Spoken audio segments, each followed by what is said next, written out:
los de la soflama, los de la batucada y los de la pancarta no han construido un colegio nunca, jamás.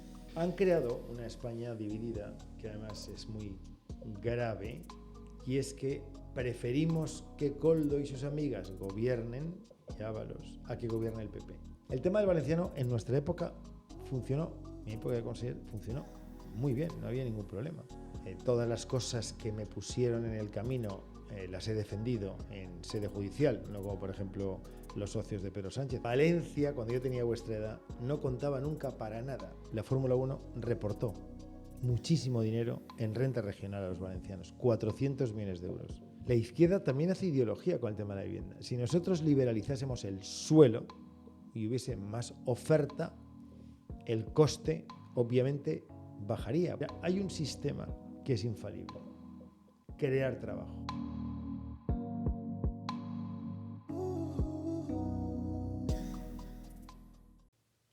Muy buenas, ¿qué tal? Bienvenidos a una nueva entrevista de Mindcast. Hoy es un día especial, una nueva entrevista, una entrevista un tanto diferente a todas las que hemos realizado hasta la fecha. Mindcast nació con dos propósitos. El primero de ellos, el crear una comunidad emprendedora, una comunidad empresarial, con todas las trayectorias profesionales que hemos ido conociendo en base a todos los invitados que han ido pasando por nuestro podcast. Y el segundo objetivo era el de tratar de inspirar sobre todo a la gente más joven a resolver las encrucijadas profesionales que pudiesen deparar los caminos que iban tomando.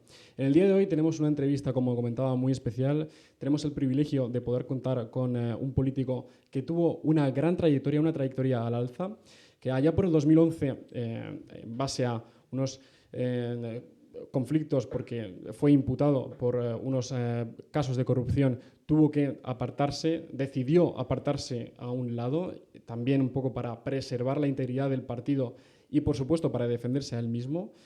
Ese proceso le llevó alrededor de 15 años y hoy está con nosotros. Bienvenido, Paco Camps. ¿Qué tal? ¿Cómo está? Encantado de estar con vosotros. Bueno, ya hemos cometido el primer fallo porque le tuteábamos, pero yo creo que le podemos tutear, mejor dicho, ¿no? Sin problema. Vamos a hacer lo que queréis conveniente. Me habéis dicho que podemos hablarnos en este tono y yo encantado. Exacto. Sí, yo la verdad es que un poco creo que diré lo que me salga, porque no estoy acostumbrado a hablar de usted, entonces seguramente me saldrá más el tú. Nada, nosotros súper contentos de tenerte aquí con nosotros, Paco. Es un auténtico placer tener pues tanta experiencia, una figura tan relevante para lo que es nuestra tierra. Al final yo creo que cualquiera que nos esté viendo se acordará de aquellos años en los que pues, estabas al mando de la Comunidad Valenciana como presidente de la Generalitat, y la verdad que pues, tendrás tus detractores, tendrás tus gente que esté a favor tuya, que al final creo que son gajes del oficio de la política, pero bueno, en definitiva creo que es un viaje súper relevante que estamos súper contentos que estés aquí para contárnoslo. Así que nada, lo primero que le pedimos a todos nuestros invitados es que pues, nos cuenten tres adjetivos, que nos digan tres adjetivos que te describen a ti como persona. De Paco Camps, ¿tú quién eres? ¿Cómo eres? Hombre, describirse a sí mismo es muy complicado, ¿no? Pero bueno, en cualquier caso, mucha vocación, mucho compromiso y mucha valencianía, ¿no? Esto ha sido lo que desde el principio me llevó, cuando tenía vuestra edad, a dar un paso adelante para dedicarme a la política. Yo estudiaba Derecho, trabajaba en la fábrica familiar, que compatibilizaba. Y un buen día pues tomé la decisión de dar un paso hacia adelante en ese compromiso, valencianía, esa vocación irrefrenable que de repente le entra a un joven, igual que vosotros estáis aquí en este estudio con ganas de contar cosas a la gente interesantes. A mí me apeteció, me llamó la atención poder hacer cosas en favor de nuestra tierra, hacer cosas en favor de nuestra gente y defender los intereses que yo entendía era lo mejor para nuestra comunidad. Te íbamos a preguntar precisamente por eso, por un poco cómo empieza esta trayectoria, qué inquietudes tenías de niño, si sabías que lo tuyo era la política como algo vocacional. Sí, es una llamada realmente. La palabra vocación significa es una llamada y fue una llamada. Yo tenía 22 años, año 82.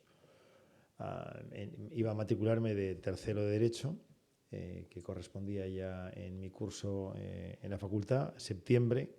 Había elecciones en octubre, generales. Tenía ya todo el mundo claro que UCD, que era el partido que hizo la transición, estaba llamado a la desaparición.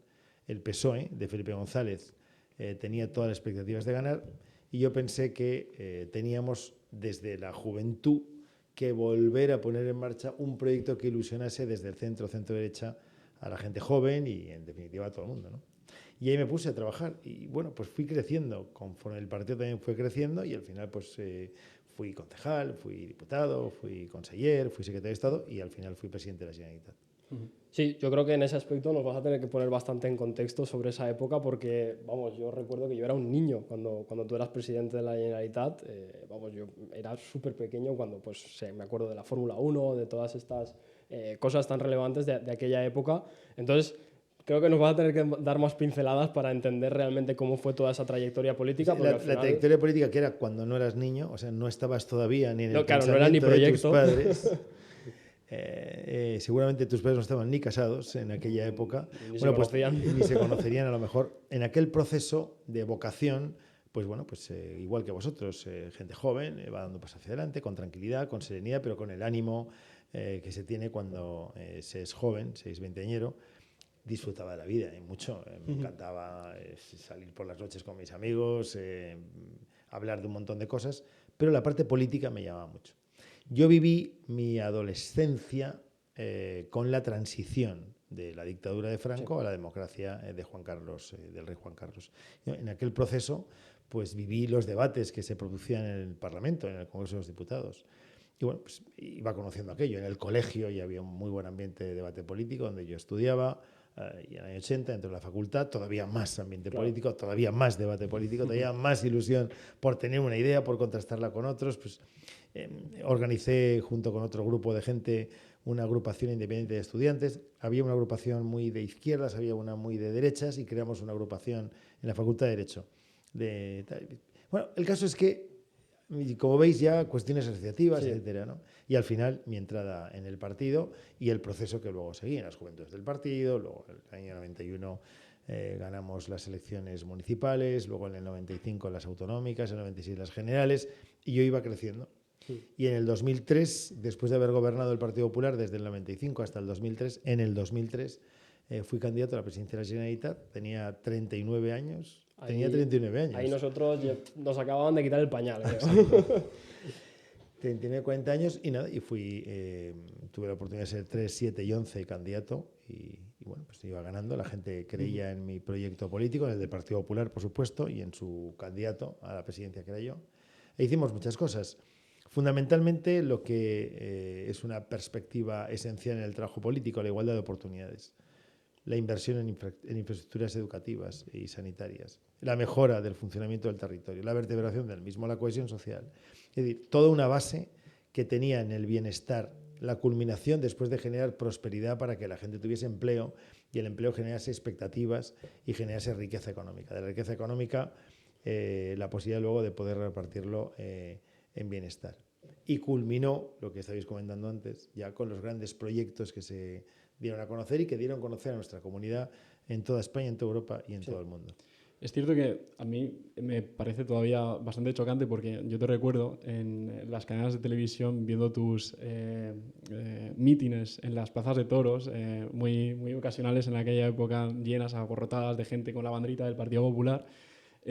Para preparar un poco la entrevista he intercambiado impresiones con gente pues, de la edad de mis padres, que más o menos fueron los que yo creo que de manera más emotiva vivieron aquella época. Y me han dicho una cosa que la consiguieron muy especial, y es que creo que bajo tu mandato ellos interpretan que Valencia se modernizó, se puso en el mapa. No sé si yo creo que... Sí, es tal cual, sí, es verdad. Te agradezco un montón que las personas de esa generación recuerden aquel momento de esa manera, porque para mí es muy satisfactorio, es muy reconfortante como persona y como político con esa responsabilidad política que tuve, ¿no? Valencia, acordaos, vocación, compromiso, valencianía. Valencia, cuando yo tenía vuestra edad, no contaba nunca para nada. Cero. No aparecían los informativos, aquí no ocurría nada. Yo, aficionado al fútbol, del Valencia Club de Fútbol, pues además sufría prácticamente la indigencia deportiva. Es verdad que en el 71, siendo yo un crío de 9 años, ganamos una liga. Es verdad que en el 79 ganamos una Copa del Rey espectacular al Real Madrid, 2-0 goles de Mario Alberto Kempes, luego ganamos la Recopa de Europa, luego ganamos la Supercopa, pero desapareció aquel club que desaparecieron los triunfos. De hecho, bajamos Claro. a segunda división en el año 86. Pero independientemente de la cuestión futbolística, Valencia no aparecía para nada. ¿Quiénes eran importantes en la transición y quiénes eran importantes en los primeros años de la democracia? Era muy importante Cataluña, era muy importante el País Vasco, fundamentalmente Madrid y Andalucía. Estos eran los 4 nodos sobre los que se desarrollaba la vida política, social y económica de España. Valencia no contaba, estaba completamente apartada. El año 92 fue además un año muy importante en la historia de España. No solo se celebraba el 500 aniversario del descubrimiento de América, sino que en España se celebraron los Juegos Olímpicos de Barcelona, Sí. la Exposición Universal de Sevilla y la Capitalidad Cultural de Europa en Madrid. Y Valencia volvió a quedar fuera. Había unos grafitis en las paredes que ponía España 92, Valencia 0. Es decir, los valencianos nos dimos cuenta que de repente, cuando España eclosionaba, España era ya conocida con prestigio por una democracia sentada, una economía que crecía con fuerza, una modernización de nuestros sistemas de presencia, de repente Valencia no tenía ningún papel de relevancia.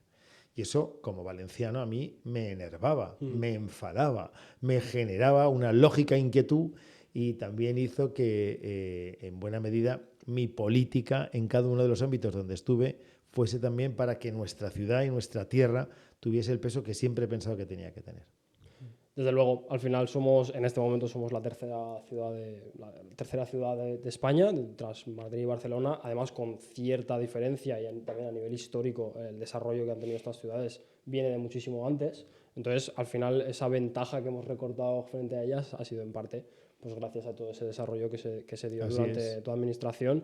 Y eso es algo que creo que es innegable. O sea, cualquiera que se pasee hoy por Valencia, pues al final todo lo que ve de ciudad del primer mundo, por así decirlo, de gran metrópolis, un Palacio de la Ópera, infinidad de atracciones turísticas, incluso, bueno, pues tuvimos proyectos como el de la Fórmula 1, que eso ya te ponen como ciudad de primer nivel, aunque luego pues, no saliese como estaba esperado. Pero bueno, al final sí que No, es cierto. salió como estaba esperado, pero alguien decidió no continuarlo.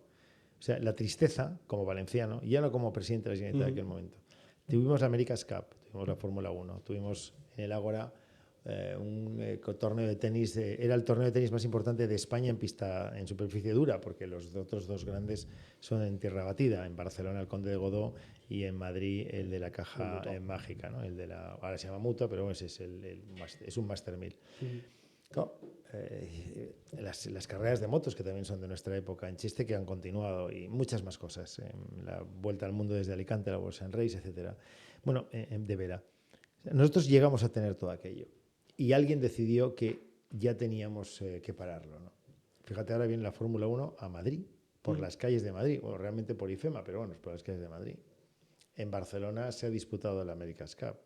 Siguen manteniéndose el Master 1000 en Madrid y se sigue manteniendo también el Conde Godó, que es un histórico de los torneos de tenis en Barcelona.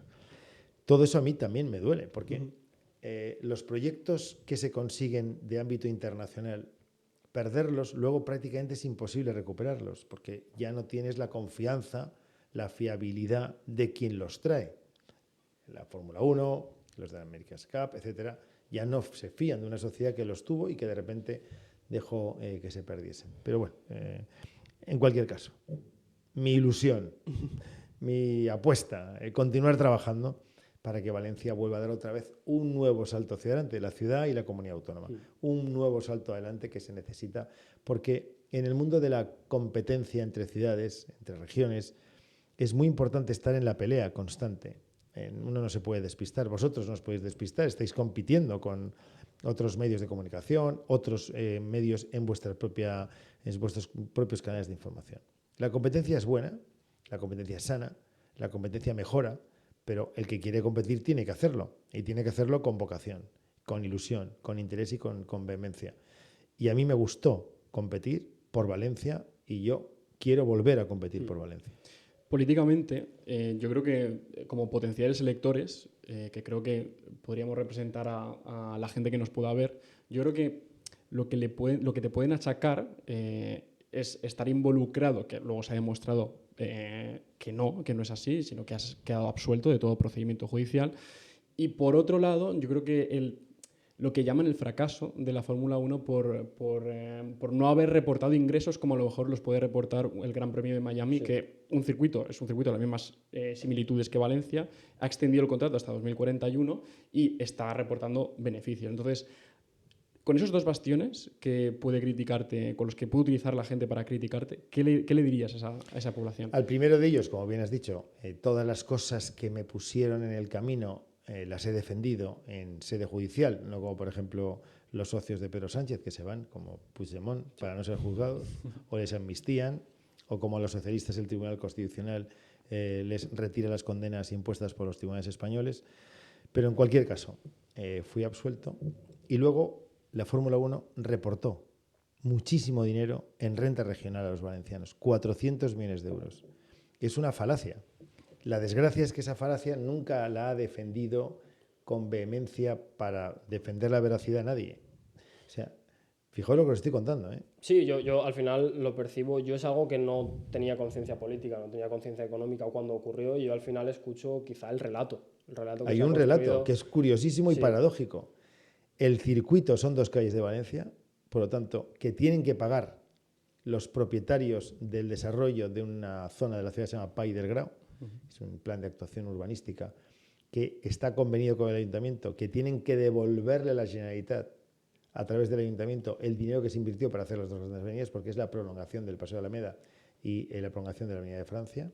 El propio puerto y el consorcio también tenían su plan de amortización de la inversión, pero el circuito salía gratis.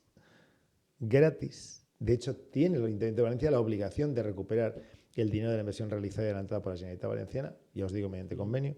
Pero es que en renta estamos hablando de más de 400 millones de euros en renta regional. Sí. Pero es que además una inversión de estas características se tiene que amortizar con el paso del tiempo. Estos micrófonos que tenéis, estas cámaras, no las puedes amortizar al día siguiente, las amortizáis con el paso del tiempo. Claro. Claro, una inversión de estas características necesita el paso del tiempo. Muchos años. Había 15 años por delante todavía. Iba a ser un gran premio en exclusiva. En España se iba a correr solo en Valencia. Por lo tanto, el plan de amortización se iba a adelantar porque al ser en exclusiva, todos los sponsors, todos los publicistas, todos los que al final ponen dinero privado para que aquello funcione, iban a venir solo. En España iban a venir solo a Valencia. Un circuito urbano, un circuito que además le daba a la ciudad una proyección en las imágenes de televisión para todo el mundo. Y luego, además, desde el punto de vista de la promoción de la ciudad, por un lado, la cantidad de gente que venía de fuera, hablar con taxistas, hablar con hoteleros, hablar con gente de la restauración, hablar con los comercios, os dirán cómo había de gente que venía de fuera al evento de la Fórmula 1 o de la America's Cup. Y en segundo lugar, 20 segundos de publicidad de coste en una televisión, en cualquier medio, vale un dinero insoportable para poder hacer la promoción de una ciudad o una comunidad autónoma. Insoportable, imposible. Sí.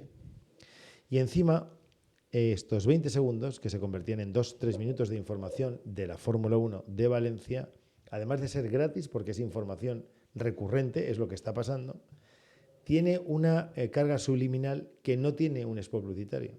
Si tú ves una ciudad en spot publicitario y te dice, venga usted a Valencia porque es un sitio muy bonito, es un spot, ¿no? Si tú estás viendo en el informativo de deporte o de lo que sea, la ciudad de Valencia, y te están contando que va a correr Fernando Alonso o Hamilton o que McLaren o que... Tú estás escuchando cosas de la ciudad de mucha potencia y al final el valor de ese corte publicitario, que no lo es tanto, o sea, no es un corte publicitario, pero está haciendo publicidad de la ciudad, es enorme. Por tanto, en investigaciones económicas y estadísticas realizadas por organismos, digamos, independientes, el retorno económico del que todavía seguimos viviendo, porque hay un montón de gente que sigue viniendo a Valencia por el recuerdo de lo que fue la Fórmula 1, fue absolutamente rentable. No, Sí, de hecho, la zona del puerto sigue acogiendo eventos relativamente grandes. De hecho, hace poco ha sido el Ironman de Valencia, que al final es una franquicia, digamos, deportiva que está creciendo muchísimo en los últimos años. Se disputa a lo largo de, pues eso, alrededor de todo el mundo, y es algo que pues poco a poco irá creciendo, y también, pues como tú dices, al final esa infraestructura está ahí, y yo creo que pues todo ese impacto No, y la económico- imagen de la ciudad. Claro, además eso. Porque la ciudad fue colocada. Cuando yo tenía vuestra edad, vuelvo otra vez a vuestra edad, yo iba por Europa con mis padres, que tenían, como os he dicho antes, una fábrica, y pues Milán, París, otros lugares de Europa, ¿de dónde venís? Pues de España. ¿De dónde de España? De Valencia. Teníamos que ubicarlo en el mapa. La gente no sabía dónde estaba Valencia. Yo recuerdo tener que decir que al sur de Barcelona o al norte de Benidorm. No somos conscientes. Ya. O sea, Benidorm era más popular que Valencia. Absolutamente, pero absolutamente. Yo decía, pues, al norte de Benidorm. Y me dolía mucho, no por nada, porque a mí me encanta. Es un sitio estupendo. Pero claro, Valencia no era conocida en absoluto. O sea, nada conocida. De hecho, yo pensaba que por el mundo la gente conocería las fallas, y yo que también era fallero, la gente no conocía las fallas. La gente no conocía Valencia. Sí. Cuando vino la Fórmula 1, recuerdo que uno de los directivos de la Fórmula 1, cuando estaba hablando de la no sé cuántos, me dijo, oye, una cosa, ¿Valencia es montaña o playa? Ojo al dato, ¿eh? Y estoy hablando del año 2006, 2007. La gente no tenía ni idea fuera de España lo que era Valencia. Bueno, de hecho yo, permíteme cortar o sea, soy uno de los mayores fans de la Fórmula 1, no, creo que tú también. Me acuerdo de Bernie Ecclestone, que en unas declaraciones dijo que Valencia era la gran desconocida. La gran desconocida, el secreto mejor guardado de Europa. Totalmente. Yo iba un día paseando con él por Valencia y tal, y me dice, oye, pero vamos a ver, es cuando estábamos hablando del circuito urbano, después de traer aquí la Fórmula 1, esto, presidente, ¿cómo es posible que la gente no lo conozca? Porque se quedó impresionado, claro, del mar, de la playa, del paseo, del puerto, de las avenidas, del centro histórico. ¿Cómo es posible? Del mercado de abastos, de la lonja, ¿Cómo es posible? Digo, pues mira, esto tiene una muy fácil explicación. La gente normalmente conoce una o dos ciudades de cada país. Sí. Conoce normalmente la capital, ¿no? Pues Francia, París. Inglaterra, Londres. Como mucho hay alguien que se ha viajado mucho y ahora hay más facilidad, pero entonces no había conexiones de internet ni nada. El que había viajado mucho a lo mejor conocía la ciudad donde había ido, que no fuese exactamente la capital.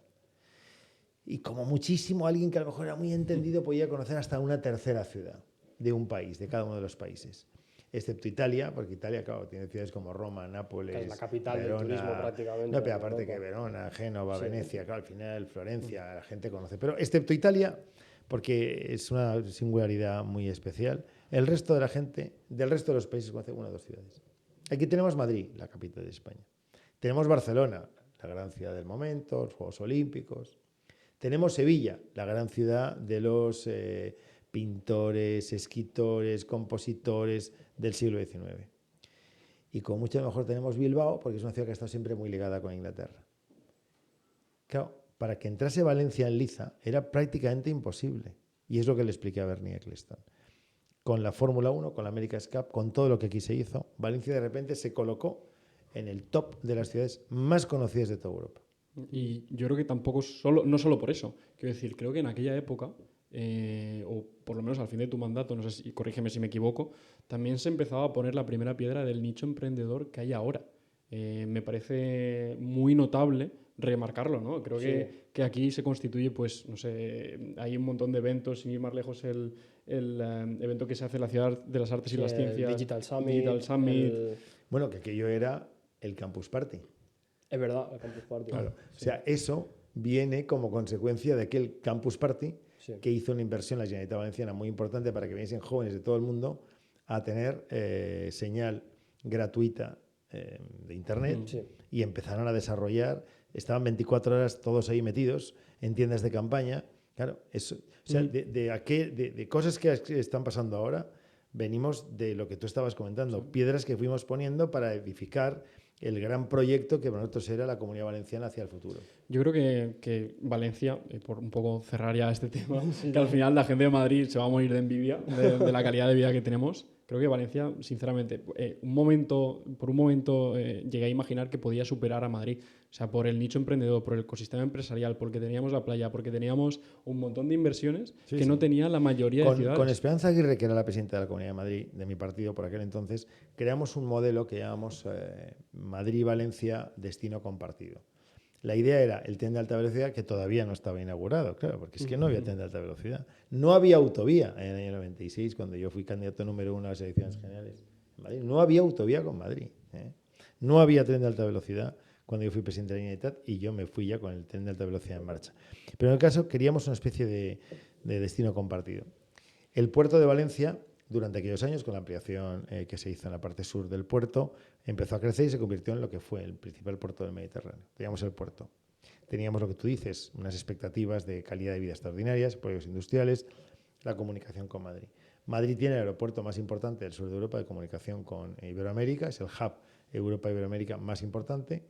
Entonces, bueno, ese destino compartido hacía que hora y media, que por cierto nos han llevado a San Martín y hay que reivindicar volver a Atocha, porque son media hora más de viaje, es un escándalo. Sí, sí. Desde aquí podemos hacer una coalición entre todos nosotros para que Valencia-Madrid termine, la estación término sea Atocha y no Chamartín. Sí, pues está muy lejos. Porque es media hora. Ya no es que esté lejos del centro, no. Es que es media hora más de viaje. Del viaje que decíamos de hora 35 hemos pasado a un viaje de 2 horas y pico, cuando a veces no más. Entonces, hora y media. El gran aeropuerto, que es el de Barajas, Adolfo Suárez. El gran puerto, que es el de Valencia. Teníamos prosperidad, potencia, universidades, proyectos industriales, aquí y ahí, etc. Entonces, queríamos bajar la línea del desarrollo económico de España de Cataluña, País Vasco, hacia Valencia, Madrid. Hacerla más central. El corredor mediterráneo, las comunicaciones con el resto del territorio, con el hinterland. Eso es lo que pretendimos hacer. Buena parte de todo lo que pusimos en marcha continúa. Otras cosas no se hicieron y otras cosas se pararon en su proceso. Pero bueno, efectivamente, cuando tú tienes una visión del territorio y de las expectativas de una sociedad y pones en marcha todo aquello que pueda hacerlo posible, consigues lo que se consiguió en aquel momento. Yo creo que ahora podríamos avanzar un poco y hablar más de qué pasó, cómo se vieron truncados esos proyectos, cómo cambió un poco el rumbo político, pues en principio por los casos de corrupción en los que te viste involucrado, que bueno, luego al final, pues 15 años después has salido inocente, pero bueno, tú ahí es en el momento en el que tomas la decisión de abandonar la política institucional. Supongo que por integridad lo primero, de decir, pues mira, yo si estoy involucrado en esto, lo primero es lo primero, no quiero mezclar. Bueno, no estaba, me involucraron. Sí, o sea... Hicieron un montaje espectacular, la izquierda, porque no podían ganarme las urnas y me intentaron ganar de esta manera. Con el proceso primero con el que me tuve que enfrentar en las elecciones de mayo del año 11, gané por mayoría absoluta de nuevo, con el mayor número de diputados que nunca ha tenido nadie en la Comunidad de ningún partido político. O sea que la gente no se lo creyó. Pese a todo, el juez decidió tirar hacia adelante y llevarme a un juicio conjurado. Entonces yo tuve que tomar la drástica, trágica y brutal decisión de defenderme sin el aparato de la presidencia de la Generalitat, para no dañar la imagen de la Generalitat Valenciana y de la presidencia, porque amo a la presidencia de la Generalitat y a la Generalitat Valenciana hasta tal extremo que entendí que no podía sentar yo al presidente de la Generalitat en el banquillo. Y luego mi propio partido, el Partido Popular, se enfrentaba unos meses después, en el mes de noviembre, en unas elecciones generales. Yo no quería que la izquierda, que era la que me perseguía por activa y por pasiva, utilizara mi proceso judicial para hacerle daño al Partido Popular y que este no pudiese ganar por mayoría absoluta a nivel nacional, que era fundamental ganar por el presente y el futuro de España en aquel momento. Entonces yo tomé la decisión de irme. ¿Fue una decisión personal tuya? Absoluta. No fue de partido. No, fue personal porque el presidente de la Generalitat toma la decisión él. El partido, o sea, a mí me elige el pueblo. Si me eligiese el partido me podría cesar, pero el partido no te elige como candidato. Pero una vez que eres el presidente de la Generalitat, quien te ha elegido es el propio pueblo. Y ante el propio pueblo valenciano, un mes y medio después de ser presidente de la Generalitat, por tercera vez dimití. Y luego encadenaron una serie de causas para seguir generando presión sobre mi persona, para que no pudiese volver a la política, para intentar generar una suerte de triste imagen de lo que fue aquello, para tapar las grandes conquistas que habíamos conseguido realizar durante mi época de presidente, y cada una de ellas he ido defendiéndome y de todas ellas he salido absuelto. En ese momento yo lo definiría también durante estos 15 años, corrígeme si me equivoco en los años, creo que prácticamente es un camino de penitencia, ¿no? Pues sí, la verdad. Ha sido durísimo. Creo que también llegaste a hacer el doctorado. Así es. Y no sé si nos puedes contar un poco más sobre este camino, cómo puedes extrapolar o qué consejos aprendiste o qué experiencias aprendiste para dar consejos a jóvenes que a lo mejor se encuentren en un camino similar, ¿no? Complejo. Vamos a ver, ante la adversidad, entereza. Teniendo la conciencia tranquila y sabiendo que no ha pasado nada de lo que están intentando decirte, sobre todo entereza, ¿no? Mi familia es muy importante, mis amigos, que siempre creyeron en mí, La gente que me votó, que me seguía diciendo por la calle, estamos con usted, mucho ánimo, un día, otro día, un año, otro año, otro año. Que al final la gente puede desfallecer y decir, oye, pues aquí tiene que pasar algo. La gente que me votaba, la gente que creía en mí, mi familia, mis amigos, siempre siguieron creyendo, no solo en mi inocencia, sino en la honorabilidad del trabajo que he hecho yo como presidente de la Generalitat. Por lo tanto, ante todo, la fuerza de enfrentarte al problema con entereza y con integridad.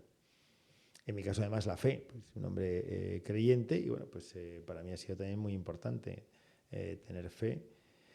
Y luego, además, la ilusión de salir y volver al ataque. Yo a todos los jóvenes que me están escuchando en estos momentos tengo que decirles, vamos a ver, la vida tiene un montón de momentos complejos, en exámenes, oposiciones, situaciones de todo tipo, personales, familiares, sentimentales, de salud, porque seguramente que alguno de los jóvenes que nos están escuchando, desgraciadamente él o algún familiar suyo, ha pasado por algún trance de salud complicado. Hay que plantarle cara, hay que enfrentarse a ello y siempre con la convicción de que uno puede más que el problema y también con la convicción de que una vez superado el problema hay que volver otra vez al ataque, sin ningún tipo de miedo. Pues yo creo que una bonita reflexión para Sí. todos los jóvenes que nos estén escuchando, ¿no? De todo un Cualquier persona, expresidente de la al final, Generalitat. Sí, totalmente. Cualquier persona que se enfrente a esa adversidad de la que hablas, pues a mí me resonaba un poco una frase en la cabeza que es que al final que no hay mal que 100 años dure, que se dice. Sí, eso es verdad, pero fíjate, me parece bien. No hay mal que 100 años dure, pero eso es esperar a que pase. Claro. No es tener ilusión. No es pelear. No es lo mismo ya. Es ir a por el problema, luchar contra el problema. Y hay momentos de desazón, de turbulencia, de caída, de amargura, de sensación de que esto no va a terminar nunca, de momentos de días durísimos. Eso lo hay, ¿eh? Lo hay. Pero pese a todo, de momento, si sigues aguantando, hay otros días que ves la luz y ves la esperanza y ves el final que puede llegar. Pero ese final no puede ser el final del proceso, sino el inicio de la nueva etapa una vez se supera el problema. Totalmente. Volviendo un poco a la actualidad, yo creo que vamos a cambiar de bloque. Hemos hablado sobre tu trayectoria, hemos hecho también un paralelismo sobre la trayectoria de Valencia, cómo ha ido creciendo, también gracias profundamente a tus mandatos, ¿no? A tus gobiernos y a las políticas que tomaste. Hoy queremos hablar, como siempre, en este bloque de la temática del invitado y la temática en este caso es la política. Entonces, ¿qué propone Paco Camps a día de hoy? Desde luego, convicción, ser radicalmente moderado, buscar el discurso de la centralidad, intentar recuperar los mejores valores de una nación como la nuestra, como España, que se asientan en la libertad, en la democracia, en la igualdad de oportunidades, en las expectativas, en la dignidad de la persona. Fundamental. Creer en unas raíces potentes que tenemos, históricas, pero también políticas, y reenfocar el discurso hacia proyectos que a la gente realmente no solo les interese, sino que son los problemas de verdad de la gente, ¿no? Hay que devolver el discurso político a las cosas que a la gente le pueden preocupar y no estar en esta situación que la izquierda mantiene constante y permanentemente de crispación, de ruptura, de separación entre españoles. Yo creo que es una gran oportunidad la que tenemos hoy con esta conversación porque al final, bueno, no estás hablando con periodistas, nosotros somos dos ingenieros de telecomunicaciones con nuestro trabajo normal y bueno, esto es prácticamente nuestro proyecto con el que queremos aportar cosas a la sociedad. Entonces yo creo que al final el debate que queremos plantear aquí no es un debate con la gorra de periodista, sino un debate con la gorra de potencial votante, que pueda acudir a unas urnas y pues tomar la decisión o considerar la decisión de votar una candidatura del PP, tuya, si es el caso, si encabezas las listas, o bueno, al final pues cualquiera que tenga que tomar la decisión. Entonces, al final creo que está bien que planteemos este escenario en el cual pues estás hablando un poco con tu electorado, aquí representado con Alberto y conmigo. Entonces, estoy bastante de acuerdo. Al final creo que la política en general se desvía muchas veces del foco, crea muñecos de paja, crea problemas que a veces no existen o que los crean ellos mismos para decirte que te lo van a solucionar y perpetuarse de esa forma en el poder. Entonces, al final, creo que quiero que nos hables un poco de cuáles son los problemas que ves tú en este momento. ¿Qué tipo de cosas se deberían atajar a nivel local o regional en Valencia? ¿Y cómo planeas o cuál es tu visión sobre cómo se debería atajar todos estos problemas? Antes de entrar, que ahora te contestaré, desde luego, al no periodista. Fíjate, yo fui concejal de tráfico y en tu universidad tenía que desarrollarse algo que los socialistas no habían acometido porque es una cosa muy complicada. Entre los socialistas, cuando hay una cosa complicada, nunca la acometen porque no saben acometerla ni tienen ganas de hacerlo, que era la construcción de las nuevas cocheras taller de la empresa municipal de transportes. Como concejal de tráfico, yo también era presidente de la MT. Y me fui a la escuela de caminos y me fui al departamento de motores térmicos, vosotros todavía no existíais como escuela, No. pero existían unas ingenierías extraordinarias en una universidad como es la Politécnica de Valencia de primer nivel. Ahí estudió mi hijo pequeño, ha estudiado industriales. Entonces, bueno, allí fui y el resultado fue extraordinario. De hecho, en San Isidro están, y podéis ir a verlas, las cocheras que se construyeron cuando yo era concejal de tráfico y tenía unos pocos años más que vosotros. En vuestra universidad también, en la Politécnica, en un centro de transferencia de ciencia básica a ciencia aplicada en el mundo empresarial. Muy importante. Se hizo una inversión muy grande, es un edificio que hay al fondo, Camino del Mar, veréis un edificio de color marrón. Sí, la Ciudad Politécnica de la Innovación. Sí. Bueno, eso fue un proyecto que se llevó a cabo siendo yo presidente de la Generalitat y tuve el gran honor de inaugurarlo. Yo he trabajado ahí durante año y medio. Pues fíjate, eso es de mi época, obra de la universidad y mía de presidente. Y luego, para los de telecomunicaciones, deciros que me fui a Holanda para traer una parte que no sé cómo estará desarrollándose, pero se instaló, siendo yo presidente todavía, ahora no sé cómo estará, una parte de la Agencia Europea Espacial, instalarla en la propia Universidad Politécnica. Y en fin, me imagino que también tendría que ver algo con algo me suena. Hay profesores expertos en esta materia, pero creo que precisamente este año han inaugurado un observatorio o un mini observatorio, pero creo que no sé si algo más. Supongo que sí. Bueno, en cualquier caso, me fui allí y dije, Valencia tiene que tener una parte importante también de la Agencia Europea Espacial. Eso es ilusión. Y es ganas de colaborar, en este caso, con vuestra propia universidad. Y va creciendo todo el mundo. La universidad, que es extraordinaria, os he dicho, y las propias apuestas que se siguen haciendo. ¿Cuál es el problema más importante desde mi punto de vista que tiene España hoy? Pedro Sánchez, el gobierno social comunista y los apoyos que tiene. ¿En quién se apoya el gobierno social comunista?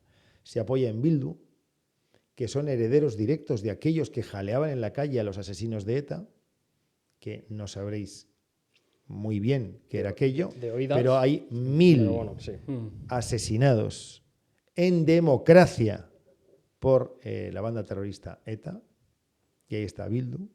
Está apoyado en un partido que se llama Esquerra Republicana de Cataluña, que quiere literalmente la desaparición de la nación, que Cataluña sea una cosa diferente al resto de España, y en un partido que se llama Junts per Catalunya, cuyo líder está huido de la justicia española y que el Tribunal Supremo dijo que este señor había, entre otros, liderado un golpe de Estado contra la nación, la democracia y la Constitución.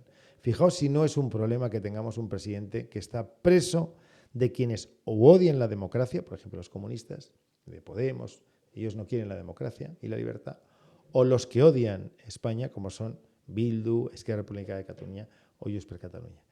Esta cuestión, que no es sanidad o es educación o son infraestructuras o es el apagón por el mal funcionamiento de la eléctrica española o es el desastre que tenemos en el funcionamiento de los trenes que cada 2x3 se paran por aquí y por allá. En fin, es el gran problema porque España tiene un problema político, tiene un problema institucional de primera magnitud. El asalto al Tribunal Constitucional por parte de los socialistas, el asalto a Telefónica, a la Televisión Española, el asalto al Banco de España, el asalto a las instituciones públicas y privadas por parte del Partido de la Izquierda, está dejando a una nación como la nuestra prácticamente inerme para poder tirar hacia adelante, para poder plantar cara a los problemas que podemos tener entre todos los españoles y fuera de nuestro propio país, para tener interlocución con otros países importantes de Europa y del mundo. Pero estamos en estos momentos presos de un gobierno que está preso de quienes no quieren o la libertad o España. Moviéndonos un poco al ámbito más autonómico, no sé si consideras que la política actual del gobierno se podría mejorar de algún modo o intentaría solucionar algún problema que a lo mejor no Bueno, se está están haciendo tratando? todo lo que pueden y lo están haciendo, en fin, con un esfuerzo tremendo, sobre todo por la tragedia de la riada del 29 de octubre del año pasado, y están intentando la reconstrucción, restauración y revitalización de una zona que lo ha pasado muy mal, ¿no? Ahí están haciendo un gran esfuerzo.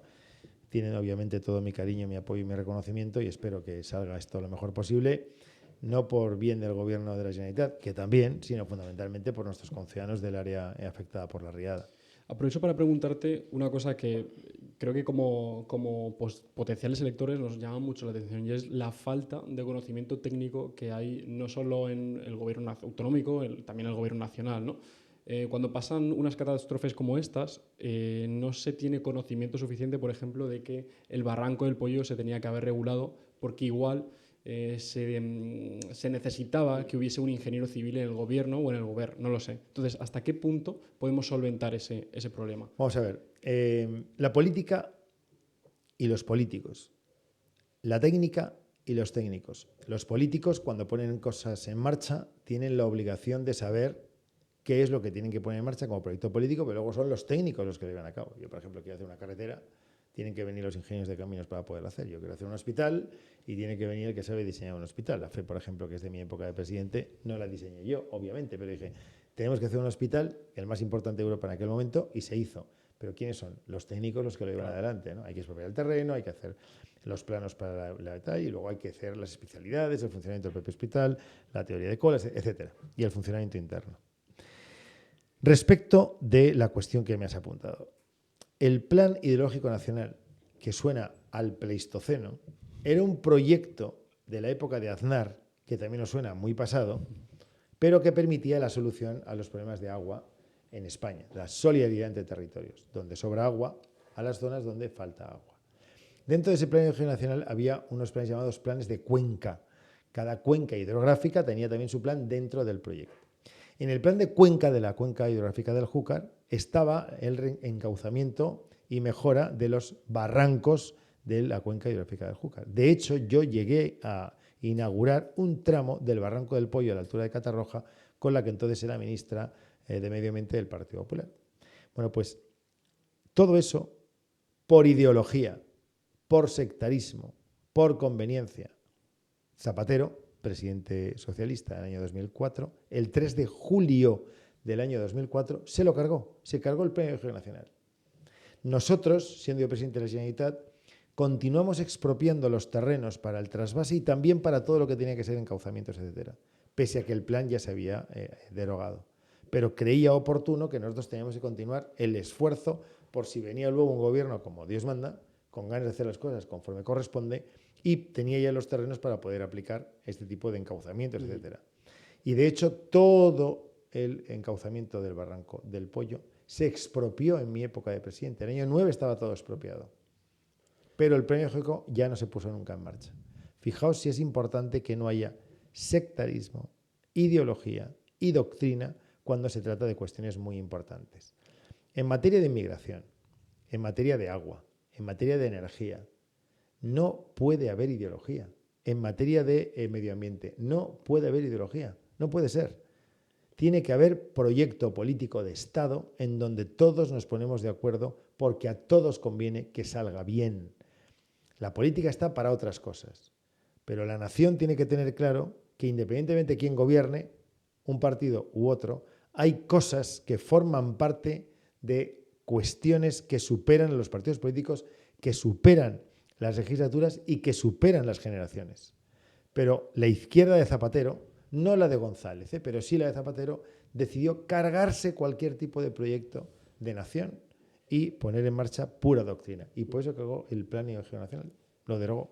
Yo creo que mi visión como ciudadano, al final nos has hecho un análisis creo que muy político, porque tú lo has visto creo que desde la otra cara, desde el otro, no voy a decir bando, pero desde la otra parte de la administración y lo que somos la población. Creo que al final esto se reduce, yo creo que a la mayor crítica que le hago yo, o la mayor falla que le veo yo a la política en general, actual, hoy en día. No, a la política... A la política actual, o sea, lo que yo vivo hoy en día. A la política de la clase política que Zapatero en el año 4 impuso en una España que había caminado con tranquilidad, gobernada por el PSOE de González, gobernada por UCD de Suárez y gobernada por el Partido Popular de Aznar.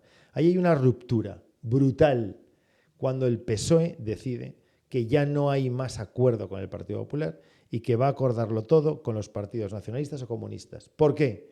Porque quiere levantar un muro infranqueable. ¿Para qué? Para intentar en su mundo tener un número de votos que le permitan poder gobernar sin mayorías absolutas, buscando el apoyo de cualquiera, del que pasaba por allí, y haciendo imposible que haya un acuerdo general entre los dos grandes partidos de España. O sea, fue una decisión tomada por la izquierda española.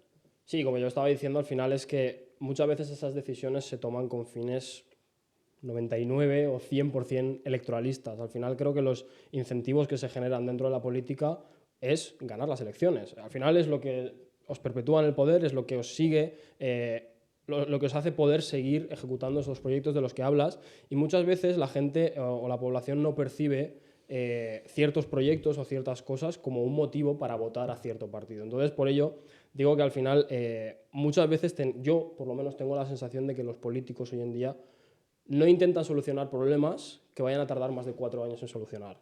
Tenemos el problema de las pensiones, tenemos el problema de la vivienda, tenemos un montón de problemas que van a ser generacionales de España, que va a marcar toda una generación, principalmente la nuestra, que al final no vemos ningún partido que esté hablando de solucionarlo, o incluso no vemos ningún político que esté hablando de dejar de ser el problema, porque muchas veces es el político, es la clase política y la administración que se está llevando a cabo en ese momento la que genera ese problema para perpetuarse en el poder, diciendo que lo va a solucionar. Entonces lo que ocurre es eso, que vemos que hay problemas que están escondidos debajo de la alfombra y que encima son los más graves, son los que más tiempo se va a tardar en solucionar. Y realmente yo soy abstencionista, yo no voto, porque realmente pienso que votando nadie va a solucionar los problemas que realmente se tienen que solucionar, porque nadie los saca. Nadie dice, vale, esto está ocurriendo, esto hay que hacerlo, hay que solucionarlo. Entonces, tengo la oportunidad ahora de tener a un político delante para entender cuáles son esas decisiones que se toman, cómo se priorizan ciertos proyectos frente a otros, porque la sensación que tenemos, creo que la población general es esa, es el decir, vale, están haciendo esto que queda muy bonito, haces el gesto, tenemos la reforma laboral de Yolanda Díaz hace poco, la reducción de la jornada laboral, que vamos a ser todos muchísimo más felices porque vamos a trabajar media hora menos al día, un montón de cosas que son gestos, que son cosas pues, que intentan contentar a la gente, pero que no solucionan absolutamente nada. Entonces, esta es un poco mi reflexión, yo creo, sobre todos los proyectos y toda esa visión que estás transmitiendo, que es muy interesante y ilusionante, yo creo. Pero también quiero quiero confrontar, en cierto modo, mi visión y la visión que creo que compartimos muchísima gente joven sobre cómo percibimos la política y realmente cuál creo que es la dirección que tiene que tomar. ¿Cómo se ha hecho que percibáis la política? Yo entiendo lo que estás diciendo perfectamente, porque lo entiendo. Sí, porque la gente al final se desgasta sin ver ningún tipo de luz ni de nadie que tenga un discurso que al final comprometa a todo el mundo. Por eso antes he dicho radicalidad en la moderación, radicalidad en la centralidad del discurso. Las cuestiones que desde el punto de vista tienen que estar fuera del debate. Pero, claro, puede parecer muy partidista, ¿no? Es que, claro, este señor viene y dice que la culpa la tiene la izquierda. Bueno, yo digo que el PSOE de González, de los años 80, y en un libro que se ha escrito sobre mí, que se llama Reembocando España, lo digo clarísimamente, fue una época que yo podía estar a favor o en contra de algunas cosas, extraordinaria de la historia de España, porque se modernizó la administración y se pusieron en marcha muchas cosas. Los gobiernos del Partido Popular, de José María Aznar, fue también una época extraordinaria de la época de España. Se aplicaban las reformas y pudimos entrar en la Unión Europea. Tenéis las monedas de euro gracias a un gobierno del Partido Popular, porque España no cumplía con ninguna de las prerrogativas para poder ser una nación con la misma moneda que Alemania o Francia o Italia. En cualquier caso, aquello se consiguió junto con otras circunstancias. Y de repente se produce un crash emocional en España el 11 de marzo del año 2004, el asesinato vil y brutal de 200 compatriotas en la estación de Atocha. 3 días más tarde, después de una sociedad viviendo la situación de convulsión absoluta, gana Zapatero, no por mayoría absoluta, pero gana. Y a partir de entonces se aplica una suerte de agenda ideológica. El día que cojamos la agenda ideológica y la tiremos por la ventana y volvamos a recoger la Constitución y la vamos a poner en el primer estante de nuestras aspiraciones, España volverá otra vez a tener un camino que seguir todos juntos. Hablabas de las pensiones. En los años 90 hubo un acuerdo llamado Pacto de Toledo, siendo mi partido oposición, que acordó con el Partido Socialista sacar el tema de las pensiones del debate político y tener un acuerdo permanente para que las pensiones no se tocaran en el debate político. Y hubiese además una hucha, que la hubo en la época del PP, una hucha de expectativa y de ahorro de mantenimiento de las pensiones, habida cuenta que podían venir malos momentos. Y esa hucha tendría la posibilidad de repercutir favorablemente en materia de pensiones. El tema de la vivienda. La izquierda también hace ideología con el tema de la vivienda. Si nosotros liberalizásemos el suelo y hubiese más oferta, el coste obviamente bajaría, porque en la economía de mercado la oferta y la demanda son los que marcan el coste de las cosas. Esta es otra realidad incontestable. Si aquí hay 1 millón de micrófonos como este, serán más baratos que si hubiese 55.000, ¿no? Sí, totalmente. Seguramente. Bien. No es muy difícil de entender. No es muy difícil de entender en un sistema como el nuestro. Se trata de intentar que haya más suelo, no más debate. Más viviendas en construcción, no tanta ideología al respecto. Y ya está, así de fácil. Sí, además yo lo escuchaba recientemente también en otro podcast, que es, al final hacen mucha ideología con el tema de los grandes fondos, de los grandes tenedores, de BlackRock, toda esta gente que al final especula con la vivienda porque es un bien escaso al que le pueden sacar grandísimas rentabilidades porque son ellos los que tienen la pasta para comprar esos pisos inflados. Entonces, ¿qué hay que hacer? ¿Qué hay que hacer? Hay que hacer que los pisos sean más baratos. O sea, hay que fabricar más pisos. La mejor forma de cargarte la especulación con la vivienda es construir. Y con cualquier otra cosa. Mira, ¿conocéis el Almudín? No. Vale, conocéis en la plaza del Arzobispo, la catedral. Hay un edificio gótico de piedra delante justo del Palacio Arzobispal. ¿Os ubicáis? Más o menos. Vale, pues aquello es un antiguo almacén de grano de la época medieval. ¿Qué pasaba? ¿Por qué se construyó un edificio además tan bonito? Porque es un edificio, como os digo, gótico, de piedra, de arcos apuntados. Se construyó ese edificio para tener grano en cantidades inmensas, para que si los especuladores especulaban, estamos hablando de una época muy anterior, sí, obviamente, claro. Pero bueno, al final es la sociedad, es la gente, y igual pasaban hambre entonces que pueden pasar hambre ahora. Pero bueno, cuando había gente que especulaba con el grano de la harina, o sea, de la harina, en este caso, del grano del trigo, para poder hacer el pan, que era un bien básico, fundamental, y cuando escaseaba la gente lo pasaba mal, poder sacar todo ese grano al mercado y que no hubiese especulación. Fijaos lo que os estoy contando, sí, de hace ya 400 años, 500 años. Esto es exactamente lo mismo, con un bien escaso ahora que es el de la vivienda. Es un problema de oferta, es un problema de que haya más capacidad de poder construir. ¿Qué tiene que hacer el gobierno?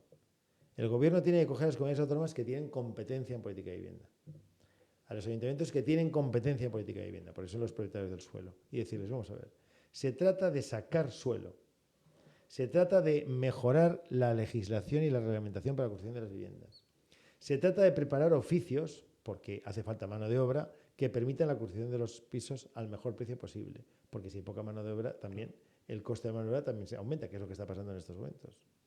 Albañiles, yeseires, fontaneros, electricistas.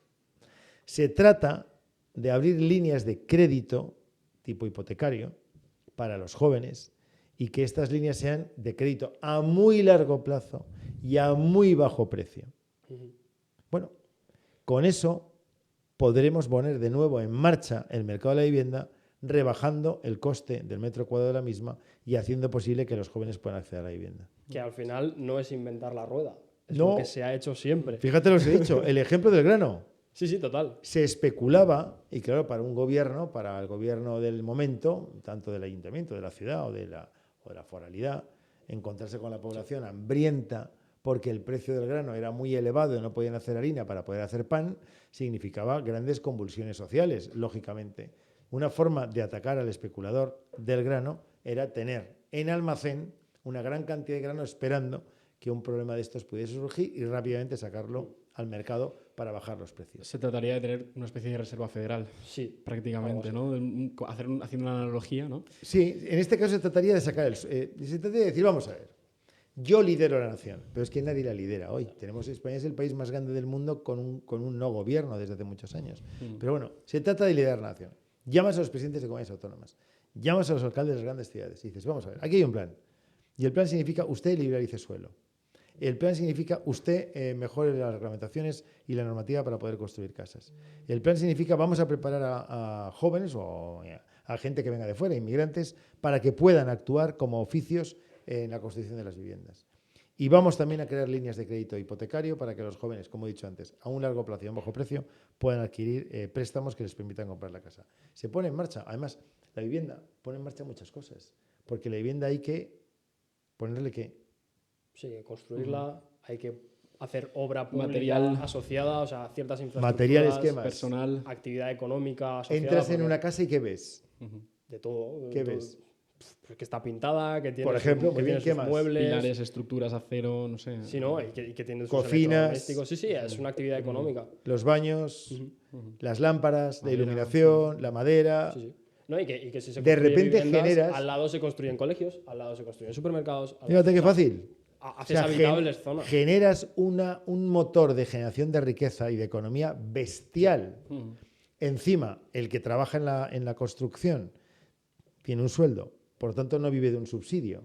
Si no vive de un subsidio, el coste del Estado baja. Por lo tanto, pueden bajar los impuestos. Si bajan los impuestos, la gente tiene más dinero en el bolsillo para consumir, para gastar. Compras un coche, una televisión mejor, para poder viajar. ¿De acuerdo? O sea, generas un círculo que se llama círculo virtuoso. Sí. ¿Qué ocurre? Que nos gobiernan quienes no creen en la economía de mercado, quienes no creen en la libertad de empresa y quienes no creen en la libertad de las personas. Volviendo un poco al tema que comentábamos antes, de político, yo quiero preguntarte por la política económica. Es cierto que hoy en día ha surgido una generación muy seguida, sobre todo en redes sociales, una generación que aborda por la temática liberal, muy influenciada por Juan Ramón Rayo, Manuel Llamas, Daniel Lacalle, reputados economistas que saben también muchísimo de la parte financiera. Creo que el Partido Popular, sobre todo actualmente, no digo en tu época, pero actualmente la sociedad tiene, o por lo menos la gente que apoya esa corriente liberal, tiene la sensación de que económicamente el Partido Popular lo sitúa en la socialdemocracia. No sé si estás de acuerdo con esta afirmación. Puede la gente pensarlo, pero mi partido no es socialdemócrata en absoluto. Mi partido tiene 4 pilares sobre los que ha basado su historia de pensamiento, de propuesta y de proyecto político. 1, conservador. Conservar todo aquello que forma parte del acervo cultural, histórico y tradicional de nuestra nación. El idioma, por poner un ejemplo. Nuestras costumbres, nuestra forma de entender la vida. ¿De acuerdo? Otro pilar muy importante es el humanismo cristiano. Esto que llamamos doctrina social de la Iglesia y que no es otra cosa que el bien común tiene que ser siempre el santo y seña de cualquier decisión política. Todo lo que se hace tiene que ser a favor de todo el mundo. Todo el mundo tiene que tener la misma igualdad de oportunidades para educarse, para tener pensiones, para tener sanidad. Otra columna muy importante es el reformismo. No hay que romper, hay que mejorar. No hay que destruir, hay que perfilar. Y luego este que estás contando tú, que es el liberalismo. Nuestro partido es liberal. Liberal en lo económico, liberal en cuanto a las decisiones personales, liberal en cuanto a la capacidad de la gente de poder elegir educación, sanidad, economía, gastar en lo que cada uno crea conveniente. Entonces, ¿por qué, por ejemplo, por un poco confrontarle amistosamente, siempre, por supuesto, la gente que a lo mejor tiene ese sentimiento se acerca más a las posiciones de Vox que defiende Porque hay que Milei? explicarlo. Hay que explicar que el Partido Popular es el partido liberal de verdad en lo económico. Es el partido que cree en la gente, en la inversión, en la economía de mercado, en la propiedad privada. Eso hay que explicarlo todos los días. Y eso significa, con el resto de los principios de pensamiento del partido, que todo crecimiento económico conlleva siempre prosperidad y conlleva a esa prosperidad siempre bienestar, educación y sanidad para todos, por ejemplo, o igualdad de condiciones ante cualquier circunstancia personal, o estar con la persona que más lo necesita desde el punto de vista económico, desde el punto de vista de salud, desde el punto de vista de las circunstancias familiares que sean, ¿no? Ese es el gran proyecto del Partido Popular y es el que reúne esas 4 líneas de pensamiento y se entrelazan, haciendo de este el gran proyecto de España. Por ejemplo, el Partido Popular es un partido autonomista. ¿Y por qué es autonomista? Porque conserva la identidad de los territorios que suman al gran proyecto de nación que es España. Yo soy valenciano parlante, otras personas son gallego parlantes, otras personas son castellano parlantes. En este caso yo soy bilingüe, valenciano y castellano. Entonces, bueno, aquí hay una identidad valenciana que es el idioma propio de los valencianos, el valenciano, que forma parte de ese proyecto que decía antes de conservar tradición, que forma parte de nuestra forma de ser, que se suma al gran proyecto nacional, pero que no rompe. No soy nacionalista, independentista por hablar valenciano. Al revés, soy españolista porque hablo valenciano. Si de repente alguien me dice, usted tiene que estar en contra de las autonomías, usted tiene que estar en contra de defender sus propios proyectos de identidad, entonces yo digo, oiga, pero ¿de qué estamos hablando?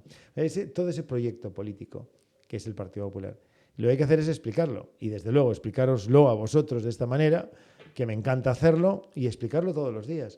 Porque el político tiene la obligación de explicar todos los días todo lo que le pregunten.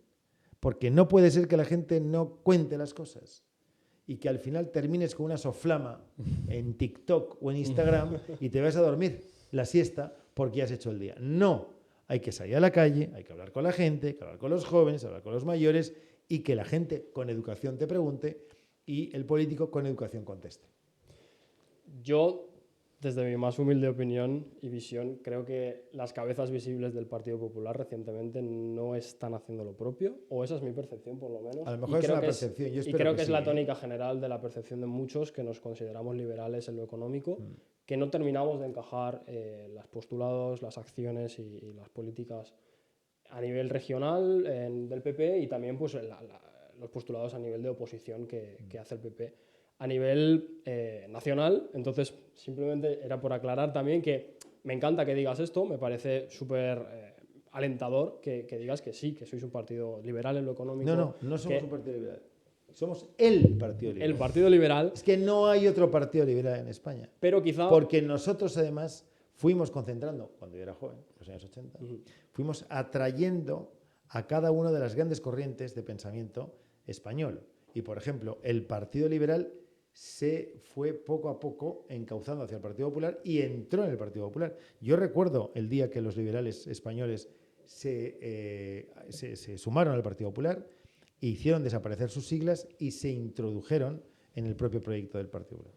Unión Valenciana, un partido regionalista. Recuerdo perfectamente, yo siendo presidente, cómo Unión Valenciana también, regionalismo, se fue introduciendo con estructura, con gente, con militantes en el propio Partido Popular. O sea, el Partido Popular ha sido el que ha ido creando esa casa común del centro-derecha, ese partido autonomista y españolista que ha constituido durante tanto tiempo tantos éxitos en materia económica y social, etcétera, y de avances y de prosperidad. Eso lo he vivido yo.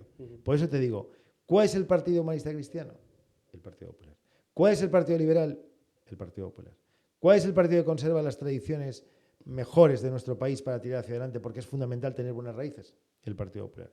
¿Cuál es el partido que no destruye, sino que reforma? El Partido Popular. Pero he dicho que hay 4 pilares sobre los que se basa el presente y el futuro de nuestro partido. Y desde luego de nuestra comunidad y desde luego de nuestro país. Yo creo que hemos tocado bastantes palos en lo que es tu partido o tu partido político, el Partido Popular, definiéndolo como los 4 palos que has comentado, también la parte social, la parte de la vivienda, pero me interesa mucho preguntarte por la educación y en concreto por la escuela concertada. Yo creo que la gente, sobre todo aquí en la Comunidad Valenciana, que hay un montón de colegios concertados, muchísimos, tiene la sensación de que la escuela concertada está denostada prácticamente y no tiene tantos incentivos o está descatalogada si la comparamos con la escuela pública. No sé si tienes alguna valoración. Yo fui consejero de educación y aposté por educación pública en la Comunidad Valenciana y construimos, en mi época se construyeron casi 500 colegios siendo presidente, 500 colegios e institutos.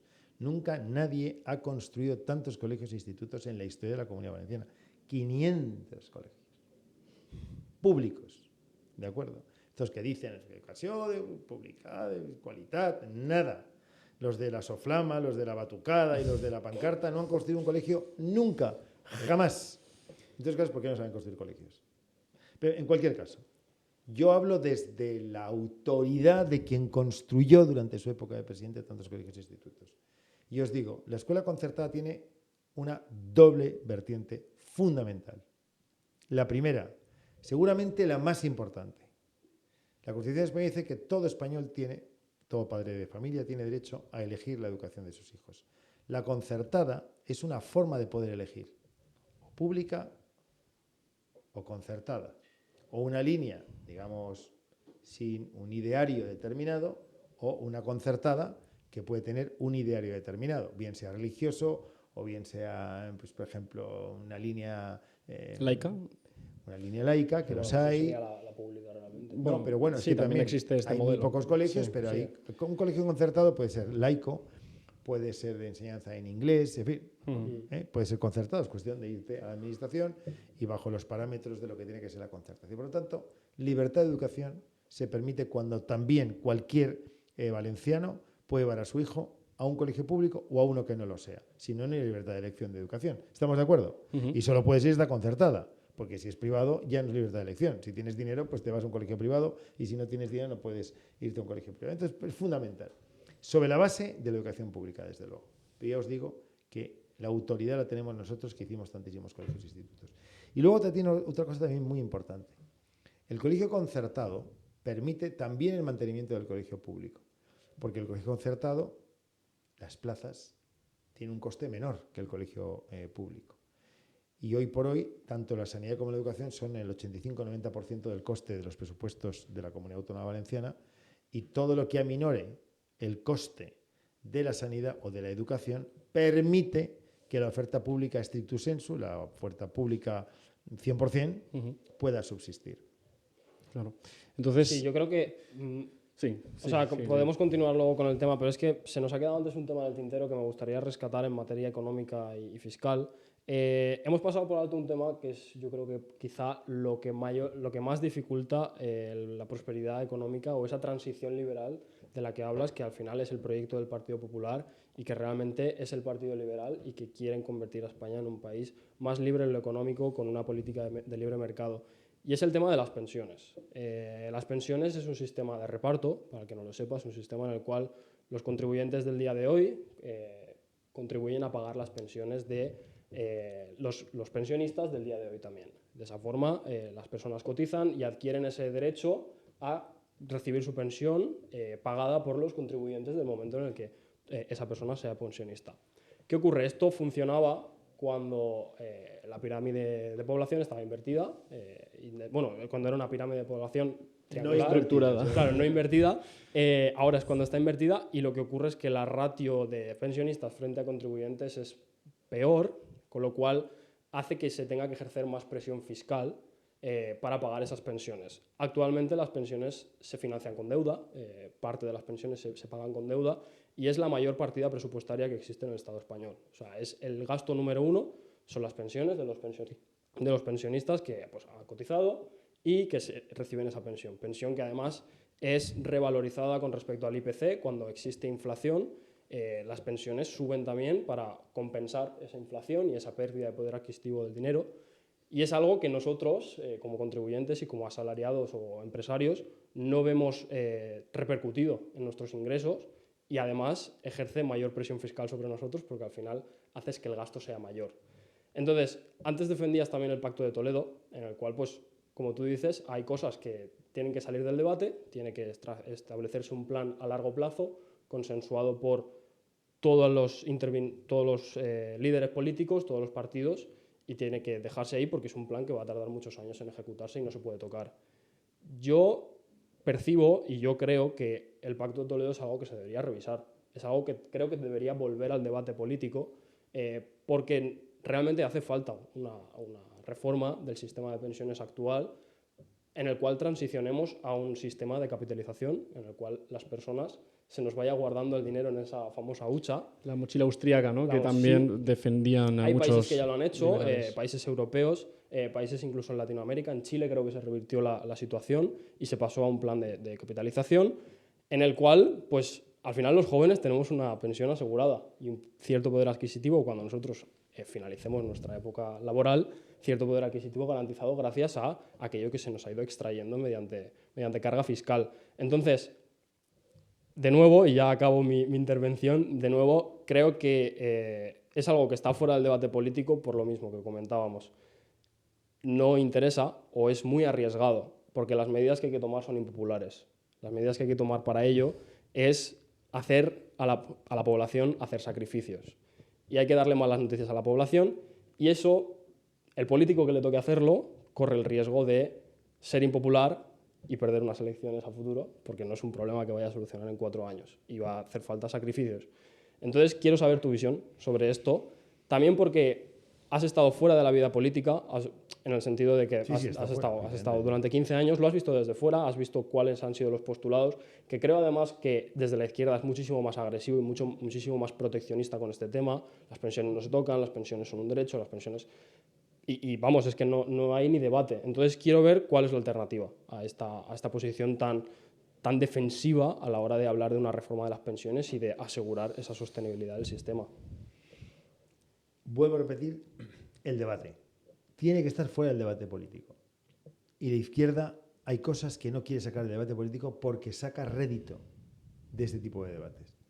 Las pensiones tienen que estar fuera del debate político y hacer un análisis económico-financiero, presupuestario, que permita a medio y largo plazo, entre todos, tener claro que esto pueda asegurarse, porque es muy importante, es fundamental, forma parte de un principio general del funcionamiento de una sociedad como la nuestra, en donde las personas que han dejado de trabajar después de muchos años cotizando tienen derecho a algo que el Estado les tiene que dar, que además fue su dinero, porque fueron metiéndolo en la hucha común, etcétera, ¿no? Más el añadido que pueda haber por las personas que no trabajaban suficientemente durante el tiempo correspondiente o con sueldos muy bajos, etcétera. Entonces, si esto lo sacamos del debate y lo ponemos encima de una mesa y los rodeamos de técnicos y de políticos y tomamos decisión al unísono, deja de ser un arma arrojadiza.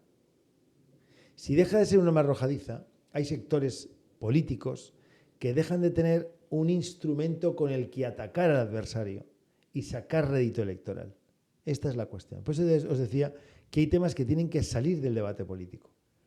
Tú has dado ahora una serie de ideas muy interesantes, todas ellas muy válidas, sobre cómo podríamos hacer que el sistema funcionase.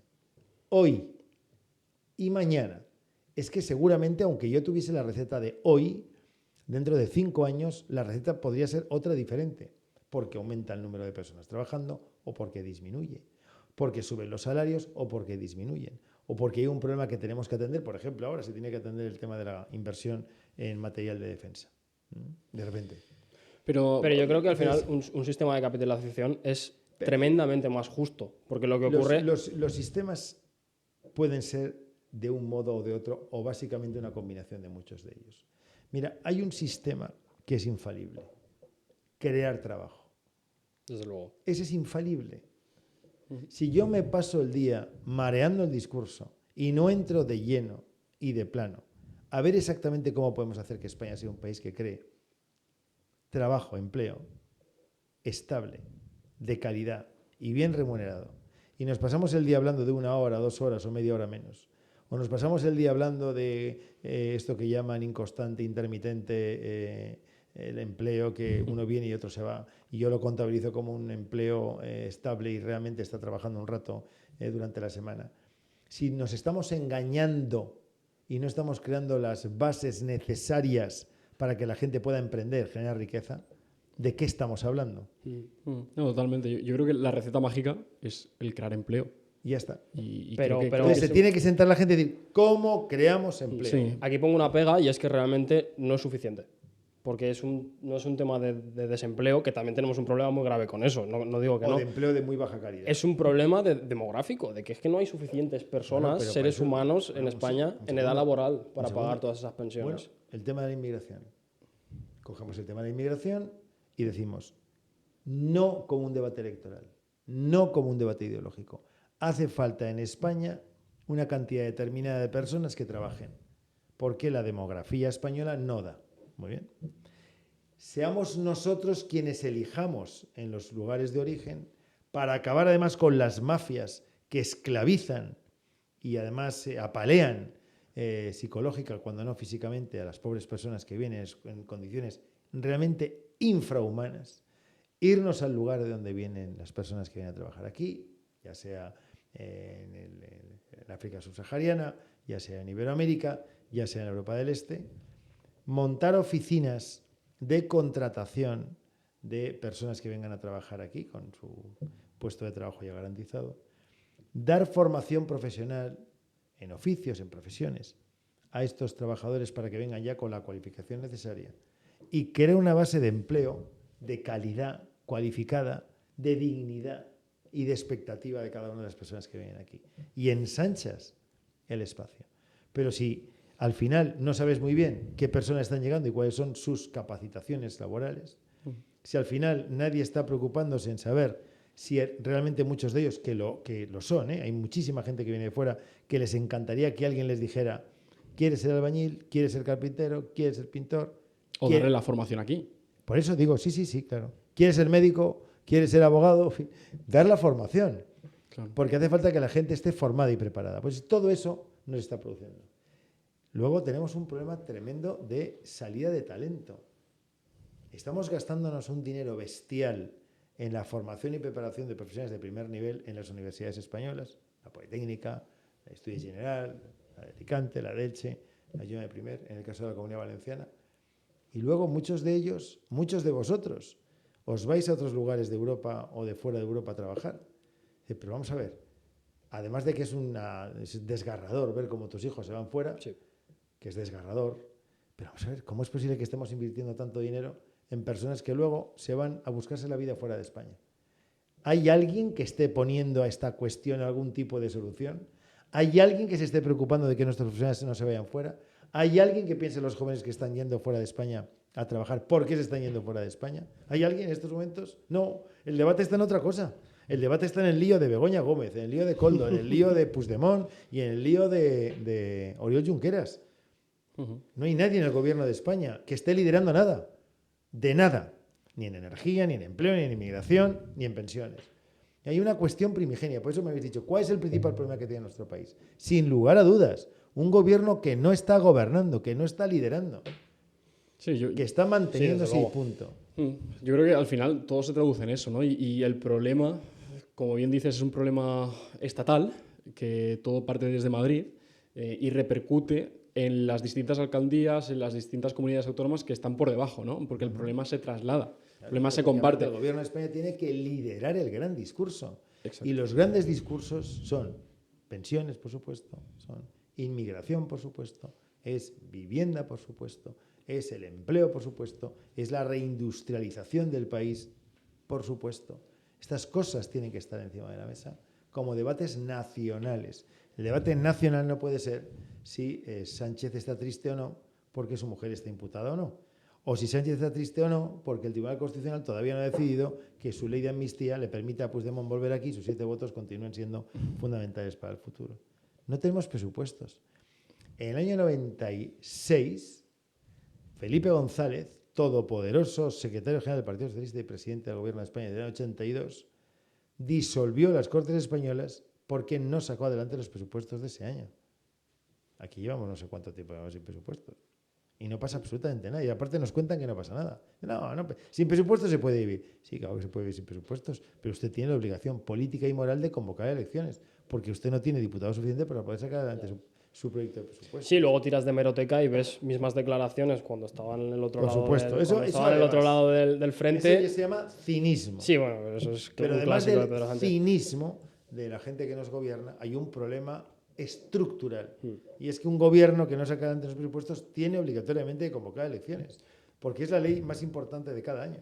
Yo creo que en ese aspecto, perdón Alberto, en ese aspecto creo que también tenemos que hacer un poco de cambio de paradigma y fijarnos en modelos de países en los cuales el tamaño del Estado y la intervención del Estado en todo ese tipo de cosas es menor incluso que la que tenemos en España.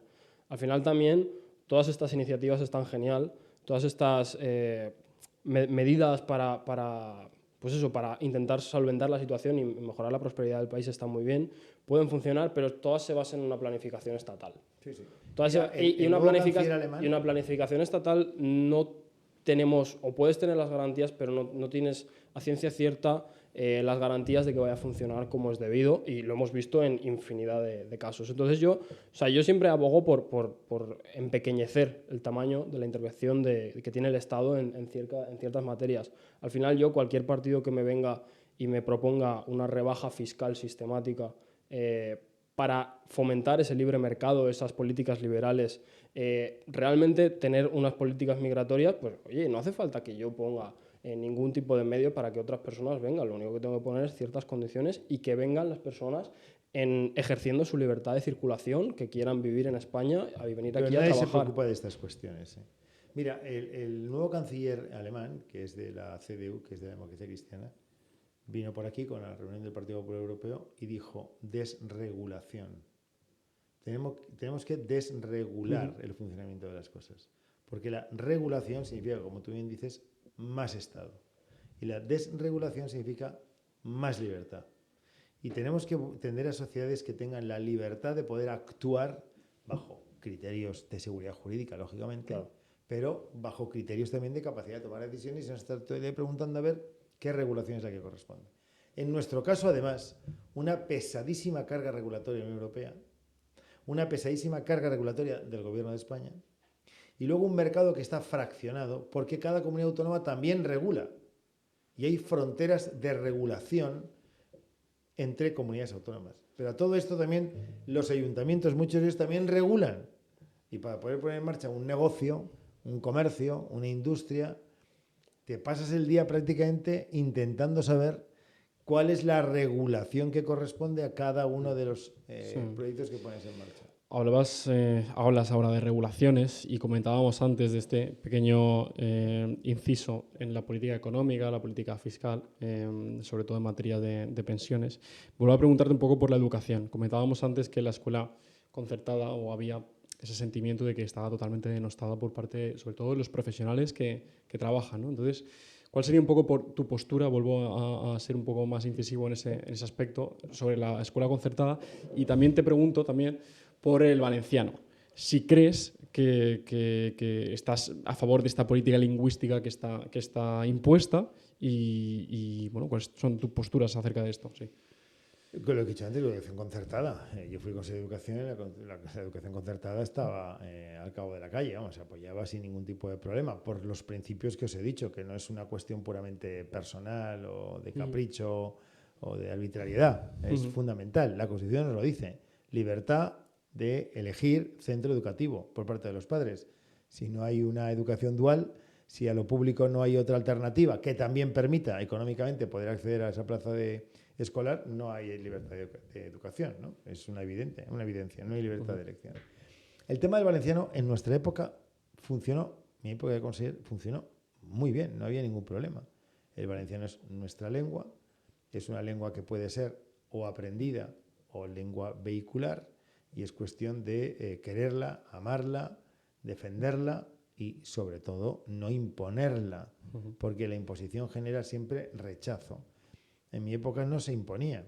En mi época había líneas en valenciano, había líneas de inmersión hacia el valenciano y había líneas en el que el valenciano se estudiaba como una lengua nuestra, con más horas lectivas de lo que corresponde a cualquier lengua que no sea nuestra, para que todo el mundo supiese el valenciano.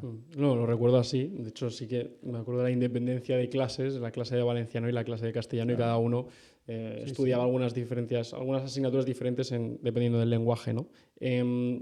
Quiero inaugurar, después de hablar de todos los temas, del amplio abanico que hemos tocado, del estado actual de la política, de la política de trasfondo. Yo creo que nuestra sociedad demanda cada vez más transparencia, que está siendo conseguida dada la numerosa proyección de todos los medios de comunicación, es decir, cada vez están saliendo más medios de comunicación, algunos entre ellos se llaman pseudomedios y cosas que hemos visto por ahí.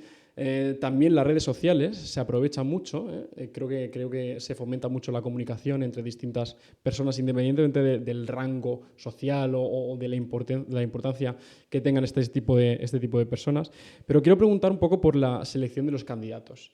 O sea, creo que la gente tiene la sensación de que las listas, al ser cerradas, por ejemplo, en una circunscripción electoral, no vota al candidato que él desearía. Imagínate que hay un candidato en el puesto 15 que no es afín al ideario colectivo del electorado que le está votando. Entonces, ¿cuál es tu postura sobre esto? El sistema funciona y ha funcionado muy bien durante todos estos años. Mi tesis doctoral es un cambio radical del sistema electoral. Qué interesante. Totalmente. Es la implementación del sistema a la británica. Ahí es donde voy. Hay 350 diputados y yo propongo 350 circunscripciones electorales, y así que cada diputado lo sea por una circunscripción elegida directamente por el pueblo. Eso es lo que me gustaría a mí. La Constitución española habla de un sistema proporcional e impide de plano que podamos hacer un sistema mayoritario. Bueno, sería cuestión de buscar algún tipo de solución al respecto para conseguirlo. A mí me encantaría. Me encantaría que el diputado de Ciutat Bella o el diputado nacional de l'Eixample o el diputado nacional de Trànsits o el diputado nacional de Pobles Marítims fuese una realidad en el Parlamento español, y que ese diputado pues al final tuviese que hacer lo que hacen los diputados ingleses, británicos, pero básicamente ingleses, ¿no? Que tienen que ir a su circunscripción el jueves, el viernes, el sábado y el domingo para decirle a la gente, al del comercio, al vecino, al del colegio, decirle cómo van las cosas, porque son los que le votan a él. Y luego en el Parlamento, en la Cámara de los Comunes, pues tomar las decisiones que afectan, digamos, a la generalidad de las cuestiones y ir aportando cosas. A mí me gustaría. Ahora, ya sé que es complicado porque el sistema está aquí en España previsto de este tipo, listas cerradas y bloqueadas. Y también hablando un poco, perdón, Óscar, por este tema, yo creo que también existe la sensación, hablo siempre de sensaciones como representante, me lo invento, del electorado, de que puede que no existan los suficientes méritos en un CV de una persona que pueda aspirar a, me lo invento, secretario de Estado. Entonces, ¿cómo podemos controlar o filtrar? Eso, fíjate, es una obligación moral del presidente del gobierno y de los ministros, en el caso del Estado, ¿no? O de los consellers y del presidente de la Generalitat, en el caso de la comunidad autónoma. Y una obligación moral. La gente tiene que elegir gente capacitada y preparada y formada. Pero bueno, como estamos en el nivel que estamos, uno ve el gobierno de España que hay 200.000 ministros, a cual más flojo, la gente dice, pues esto es gratis. Antes un ministro era una persona muy importante, tenía un bagaje político, tal vez académico, tal vez laboral, y bueno, pues, gente que hablaba y la gente decía, ostras, el ministro sabe de qué estamos hablando. Y no lo que tenemos ahora, que es un grupo de gente que se pasa el día insultando a la oposición, lanzando soflamas políticas y no solucionando los problemas de la gente, ¿no? Es un problema de haber bajado tanto el nivel de los políticos. En el libro este, que se llama Reenfocando España, una de las cuestiones que propongo es que volvamos de nuevo a apoyar a los políticos que tengan experiencia y capacidad, y que eso haga que al final la gente sea consciente que para poder tener un cargo político determinado tienes que saber cosas, tienes que tener un bagaje cultural, intelectual importante, tienes que haber hecho algo en la vida, porque claro, llegar allí como primera providencia a ser ministro sin haber hecho nada en tu vida, pues termina haciendo monstruos políticos como los que tenemos, desgraciadamente. Sí, y no contento con ello, dejas de ser ministro y empiezas a ser presidente de Red Eléctrica, presidente de AENA. Eso me interesa que ya también. es, Bueno, es que es muy divertido. La izquierda es habilísima para la comunicación y hablaba de las puertas giratorias. Bueno, estos no paran de dar vueltas con la puerta giratoria. Y critican lo que los de los demás, no sé exactamente quién, ¿no? Sí, hay discursos de Rejón diciendo que una de las misiones cuando se gobierna es dar de comer a esa militancia, ¿no? De colocarlos a todos y dejarlos a todos bien Luego puestos son los para... que hablan de no a la puerta giratoria y se pasan el día en la puerta giratoria. Sí, yo al hilo un poco de lo que estabas comentando me venía a la cabeza eso, de esa falla que se da un poco en el sistema electoral que tenemos en España, que al final votamos al Parlamento, es el Parlamento el que elige la presidencia y el proyecto de gobierno, y la población no tenemos la sensación de que tengamos control sobre eso. Lo hemos visto en 3 elecciones. O sea, Pedro Sánchez no ha ganado o ganó unas, vamos, se produjo la moción de censura. Gobierna si no hoy quien perdió las elecciones. Sí, o sea, ese es mi punto.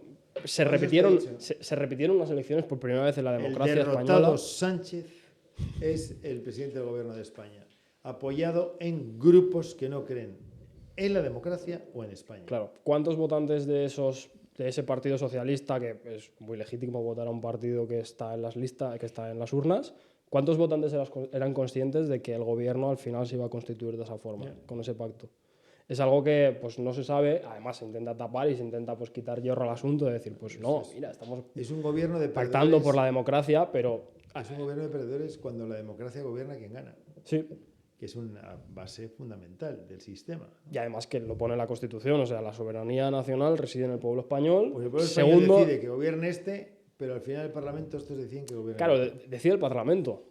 Y luego el Parlamento decide quién gobierna. Y ahí es donde se puede tergiversar, se puede torcer un poco la historia. Pero ahí hay una convicción democrática que te obliga a actuar bajo criterios de autoridad democrática y no de autoridad, digamos, dictatorial. Sí, que es algo que no se ha cumplido recientemente y pues nos ha llevado a la situación que estamos. Hablando un poco sobre los partidos políticos, quiero que me comentes la financiación de los partidos políticos. ¿Crees que no se debería financiar en base al tamaño y así dar más oportunidades a otros partidos políticos que están a la espera de bueno, sí, vamos a ver. esa tentativa? Esta es de las grandes discusiones que se plantean siempre, ¿no? ¿Quién paga el partido político? Los partidos políticos son fundamentales para que esto funcione. Esto es así. No podemos partir de la idea de que no puede haber partidos políticos. Es un absurdo. Entonces no hay democracia y la Constitución lo dice claramente. Los partidos políticos son el instrumento de participación de la democracia. Y aparte, no hay otra fórmula. Porque si no, ¿quién paga al político? No, claro, los impuestos. No, de eso hablas del sueldo. Digo el funcionamiento de los partidos. ¿Quién paga el partido? ¿Quién paga la campaña electoral? Se paga en función de los escaños que obtiene ese partido. Pero si no es así, ¿quién paga la campaña electoral? Claro, claro. Los impuestos de los ciudadanos. No, la militancia. Pero y si no es así, ¿quién paga? Pues alguien que a lo mejor puede tener algún interés espúreo de que gobierne este y no gobierne otro. Sí, eso ocurre en Estados Unidos. Eso no lo quería decir. Pero es que el sistema americano a mí me gusta también que la gente pueda donar y todo este tipo. Hay que buscar un equilibrio, ¿no? Es una de las grandes cuestiones que se plantean a nivel europeo, a nivel americano, a nivel español. Esto es constante, ¿no? La financiación de los partidos políticos. Tenemos un sistema mixto con 3 fuentes diferentes de ingresos, pero que básicamente es el Estado, ¿no? Que es el dinero por voto, escaño, etcétera. Luego el otro son la militancia, pero la militancia pagamos realmente entre todos nosotros, no llega a un porcentaje determinado de lo que cuesta ni el funcionamiento del partido ni las campañas electorales. Y luego las donaciones, ¿no? Las donaciones que puede haber, que tampoco hay una costumbre de donación. Y encima en España, si alguien dona y luego alguien pasa por allí y dice que este se ha llevado no sé qué, entonces el lío está servido. No, el tema es que yo creo que la gente, si no confía en los candidatos que acuden o resultan elegidos para los diferentes parlamentos, ya sea el Parlamento Europeo, que por cierto, para prepararme la entrevista entre nosotros tres de confianza he visto algunos CV, sobre todo de algún sector político en específico, que no hace falta mencionar que el CV es de risa. O sea, lo comparas, por ejemplo, con Margallo, que es, bueno, para nosotros siempre es un referente en lo intelectual. Estuvo también en Harvard, si no recuerdo mal, y es de risa. Entonces, si yo creo que no confías porque te dan hechos para que no confíes en ellos respecto a su CV, la poca profesionalidad, la poca formación que tienen, yo creo que tienes muy poca confianza en cómo gestionan ellos mismos el dinero que se ganan en base a estas subvenciones, ¿no? Que dependen de nuestros impuestos. Está claro. Ya la gente duda mucho de alguien que a lo mejor no podía estar haciendo nada si no estuviese ahí, ¿no? Exacto. Sí, es también lo que se critica muchas veces de esa carrera política que se ve opaca, que dices, uy, esta persona de dónde ha salido, de quién será amiga, y que luego enseguida queda evidenciado su falta de habilidad. Luego aparece Ábalos. Claro, Óscar Puente, o sea, personajillos de este tipo. Yo creo también creo que más o menos estamos llegando al final de la entrevista y para no tenerte más tiempo, que ya es hora de cenar y hora de dormir. Ahora que mencionas el caso Ábalos, todos los casos que sacuden hoy en día al gobierno, no solo al gobierno, sino al Partido Socialista, ¿crees que no se le está dando toda la cobertura? Porque yo recuerdo la cobertura mediática brutal que se dio con los casos que te mantenían involucrado. Pues mío, nada, tiene nada que ver. O sea, es que... No tiene nada que ver. O sea, Mira, porque tampoco tengo ganas de sufrir más de lo que se tiene que sufrir, ¿no? Pero vamos a ver. Ya. Ni por los temas, ni por la envergadura de los temas, ni por la constante persecución a la que yo estaba sometido, no tiene nada que ver. Todo fue mentira. Pero si alguna de las cosas hubiese sido verdad, en relación con lo que hipotéticamente puede haber ocurrido con el PSOE, es como, en fin, no sé, son como posiciones tan diferentes, situaciones tan absolutamente antagónicas, que es increíble, es que es de no creérselo. O sea, es que es de no creerse lo que está pasando en España. La mujer del presidente del gobierno, el hermano del presidente del gobierno, la mano derecha del presidente del gobierno, el fiscal general de Estado del presidente del gobierno. Es que es de no creérselo. Y ahí estamos todos, tocando el violón. Es impresionante. Sí. Sí, y partimos de la base de que tú dimitiste en su día y aquí no ha dimitido nadie. Nadie. Lo único que ha pasado es que se cargaron a Ábalos, ¿no? O sea, que era... No, sigue de diputado, ¿eh? Pero era portavoz del gobierno No, y ya perdona, no. sigue de Sí. diputado. Claro, pero en las siguientes elecciones concurrió las listas. Entonces, Y lo nadie- que hace y- sospechar. Hombre, Ha sido el mayor movimiento que hemos visto. y nadie le pide el escaño del PSOE. No. Nadie le dice, oiga, váyase porque esto es un escándalo. Nada. Claro. Estos tienen patente, se llama patente de Ya. corso. La verdad que son muy buenos. Sí. En ese aspecto son muy buenos en, Bueno, crear, son muy- no, son- en crear su son relato y... inmorales. Sí, no, totalmente. Pero hay gente que se lo traga. Y es lo que realmente me sorprende a mí. Sí, pero bueno, cuando el relato gana el dato, que es lo que comentábamos Ya. antes, es el algo, problema. algo desalentador. Han creado una España dividida que además es muy grave y es muy crítico, por no decir muy trágico. Y es que preferimos que Koldo y sus amigas gobiernen, y Ábalos, a que gobierne el PP. Ya.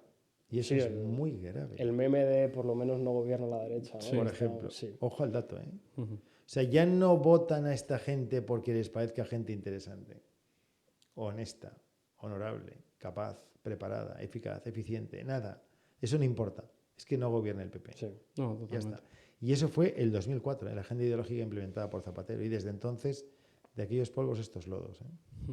Sí, o sea, es que al final son ellos los que crean esa terminología. O sea, ellos dicen frenar al fascismo. O sea, el fascismo claro. es una cosa muy grave. Está Y cualquiera sí. que sepa algo de historia sabrá que el fascismo es una cosa que en la sociedad moderna no se da. Y Se en radicó España- en el 75, quiero decir. Entonces es algo que realmente, pues eso, crean esos muñecos de paja que no tienen sentido. Os Y hay voy a decir gente una que se lo cosa cree. a lo mejor no sabéis. El fundador del fascismo en Italia era un socialista llamado Benito Mussolini. Sí, sí. Benito Mussolini se llama Benito porque su padre socialista le puso Benito como el revolucionario de la Revolución Mexicana, compañero de Emiliano Zapata. Benito Mussolini fue el director del periódico socialista del área de Milán. O sea, el fascismo es una creación directa del socialismo. Aquel pintor austriaco con bigote era canciller del Partido Nacional Socialista. Socialista. Cosa que luego nunca nadie dice. El comunismo y el fascismo y el nazismo son las dos caras de la misma moneda. La misma moneda. Lo que pasa es que han sabido contarnos la historia de una manera que al final parece que sea producto de otra cosa diferente. El comunismo, el nazismo y el fascismo son lo mismo porque los tres actúan contra el gran proyecto de la civilización del 19 y del 20, que son las democracias liberales. La democracia liberal siempre ha estado perseguida por los comunistas, los fascistas y los nazis. Y por los socialdemócratas, por cierto. Pero bueno, el socialdemócrata al final pues dice que es liberal y que la democracia le apetece. lavado de cara. Y nos lo tenemos que creer. Sí. Pero ojo al dato, ¿eh? Ujú. Sí, la sí. democracia liberal es siempre el oscuro objeto del deseo de toda esta gentuza. Allá por finales del siglo XIX, cuando aparecieron el concepto de nación que hoy conocemos con las formaciones de Alemania e Italia, yo creo que ese concepto que poco a poco se iba desarrollando fue supeditado, estuvo derrotado por el fascismo, como bien dices. Y yo creo que El son los comunismo, dos. el comunismo tenía una vertiente internacionalista y el fascismo y el nazismo eran lo mismo que el comunismo, pero una vertiente nacionalista. Exacto. Ya está, es la diferencia. Sí, sí. Vale, pues yo creo que hemos repasado, bueno, Gran nos ha quedado un repaso. podcast Sí. muy interesante, súper muy interesante. Hemos repasado tu trayectoria política, hemos hecho un paralelismo con cómo ha crecido la ciudad de Valencia, en parte o en buena parte, gracias a tus medidas, a tu... Y la Comunidad Valenciana. Y la Comunidad Valenciana, que nos centramos en Valencia, pero no, es la Comunidad Valenciana. Hemos comentado cómo está la política actual, no solo la política actual, sino también el sistema en que se fundamenta. Le hemos transmitido las inquietudes a los ciudadanos, yo creo que en buena medida. Entonces, para acabar este podcast, vamos a hacer hoy una despedida un tanto especial, ¿no? Yo creo que te vamos a conceder una especie de minuto de oro, como se hace en la mayoría de los debates cuando se acaba, para que te dirijas a aquella población de la Comunidad Valenciana de Valencia, aquellos afiliados, compañeros del Partido Popular, a quien tú desees. Esta es, bueno, tu cámara, Tu por cámara. si quieres dirigirte. Así ¿Esta que, es mi cámara? por supuesto. Correcto. Adelante, Paco, cierra tú el podcast.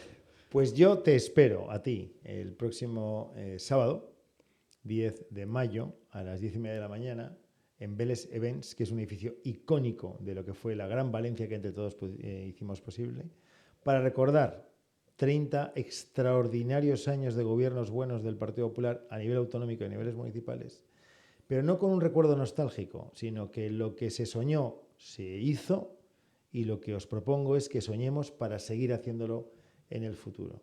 Nuevas ideas, nuevos proyectos y nuevas ilusiones de todos los ciudadanos de la Comunidad Valenciana. Y por eso me gustaría tenerte en la terraza de Vélez Events este sábado próximo, 10 de mayo, porque creo que todos tenemos el derecho de reconocer a la gente que tuvo la convicción y la entrega para poder hacer cosas extraordinarias por la Comunidad Valenciana, y sobre todo porque los jóvenes de hoy tienen que saber que aquello que se soñó se consiguió y que con ellos tenemos que seguir soñando una sociedad mucho mejor. Esta sociedad que permita que la prosperidad, el bienestar sean santo y seña de un pueblo como el nuestro, que pretende seguir creciendo con fuerza, con libertad y con democracia. La verdad es que la habilidad para hacer discursos... envidiable esa habilidad, pero bueno, agradecerte de nuevo tu presencia en el podcast desde que recibimos un poco el contacto y dijimos vamos adelante con ello, porque sabíamos que iba a ser una entrevista súper interesante, de muchísimo valor, dada tu figura política y tu relevancia a nivel pues, regional y posiblemente nacional también, pues este podcast es posible que tenga bastante visibilidad y para nosotros es una grandísima oportunidad.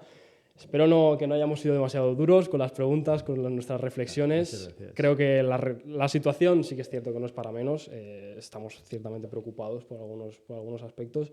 Y la verdad que a la vez es ilusionante ver políticos que dicen ciertas verdades, que dicen las cosas como son y que tienen una visión un poco más alineada, yo creo, con lo que es el sentimiento generalizado de la población, que trabajamos... Yo daros las gracias y daros la enhorabuena, que dos jóvenes de vuestra edad, y vuestro técnico aquí también muy joven, tengáis esta apuesta personal, profesional, empresarial, para poder hacer una, digamos, versión vuestra de las cosas para la gente de vuestra edad, los jóvenes, etcétera.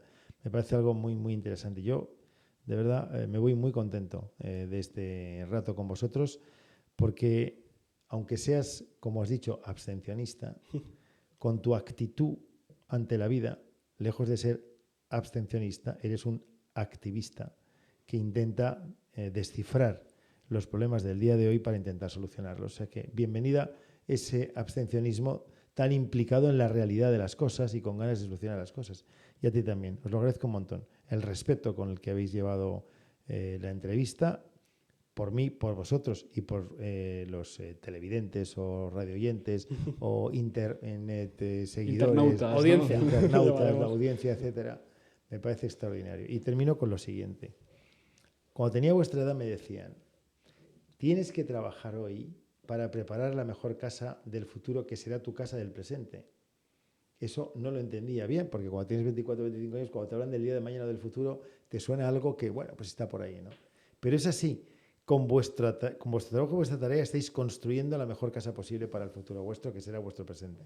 Muchas gracias, Paco. Te agradecemos muchísimo lo tus que te palabras, Paco. agradecemos. Sabes que aquí tienes tu casa para cualquier comunicación, cualquier cosa que quieras transmitir a la población. Aquí tienes tu casa.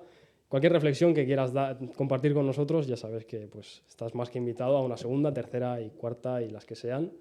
Te vamos a pedir, para despedir el podcast, un nominado, con el fin de hacer crecer nuestro podcast, pues siempre le pedimos a nuestro invitado que nomine, que llame a una persona, las ponga aquí públicamente si quieres, y si no quieres poner a nadie en un compromiso, nos lo dices detrás de cámara. Yo te los pongo. Te voy a poner dos personas que me parecen que son dos personas que conmigo se han portado extraordinariamente bien. No porque se hayan portado bien, sino que les he conocido mucho y de manera muy intensa. Pablo Delgado, por supuesto, mi abogado durante un montón de años, y aparte una persona que está constante y permanentemente estudiando y analizando la realidad del día a día, que está en contacto con muchísimos jóvenes, y yo creo que por eso puede ser muy interesante. Jóvenes que están formando en el propio despacho de abogados extraordinario. En Bretón de los Herreros es un despacho que ha apostado claramente por la gente joven como vosotros, y hay abogados de vuestra edad, un poquito más mayores algunos de ellos, que puede ser muy interesante por esa visión también de los jóvenes profesionales trabajando con un abogado ya de prestigio, Pablo Delgado. Y otro, Vicente Garrido, catedrático de Derecho Constitucional, que le encanta la enseñanza, que además de hacer informes extraordinarios fue presidente del Consejo Jurídico Consultivo, ha sido una persona de primer nivel, pero le encanta la enseñanza, y lo que más le gusta es el contacto directo también con los jóvenes, explicando derecho constitucional, derecho autonómico y, en definitiva, libertad y democracia en nuestro país. Creo que son dos personas que encajan perfectamente con dos carreras profesionales extraordinarias, pero muy preocupados en formar jóvenes. Pues te agradecemos de nuevo esos dos nombres. Estaremos en contacto con ellos para que libremente se puedan pasar por el podcast e intenten iluminar, como has iluminado tú, a nuestra audiencia, pues eso, detallándote tu trayectoria profesional, ¿no? Entonces, yo creo que ya podemos despedir el podcast, ¿no? Muchas gracias, Paco, por estar con nosotros hoy, un ratito de tu tiempo, de tu preciado tiempo, valioso tiempo. A los demás, espero que hayáis podido disfrutar esta entrevista. La podéis ver en YouTube, en los episodios largos en Spotify también lo podéis escuchar. Los clips nos podéis seguir en TikTok, Instagram, incluso LinkedIn también estamos. Entonces os pondremos todas las redes sociales, así que muchas gracias por estar ahí. Y nada, también por mi parte, muchísimas gracias, Paco, por tenerte aquí, y esperamos que os haya gustado muchísimo. Lo dicho, estamos en todas las redes sociales, aquí apoyando pues, la información y dando a conocer trayectorias profesionales y formas de ser una persona más libre y con más conciencia de lo que ocurre a nuestro alrededor, que creo que es un poco la intención también que teníamos con la entrevista de hoy. Así que nada, esperamos que os haya gustado y un saludo. Un saludo.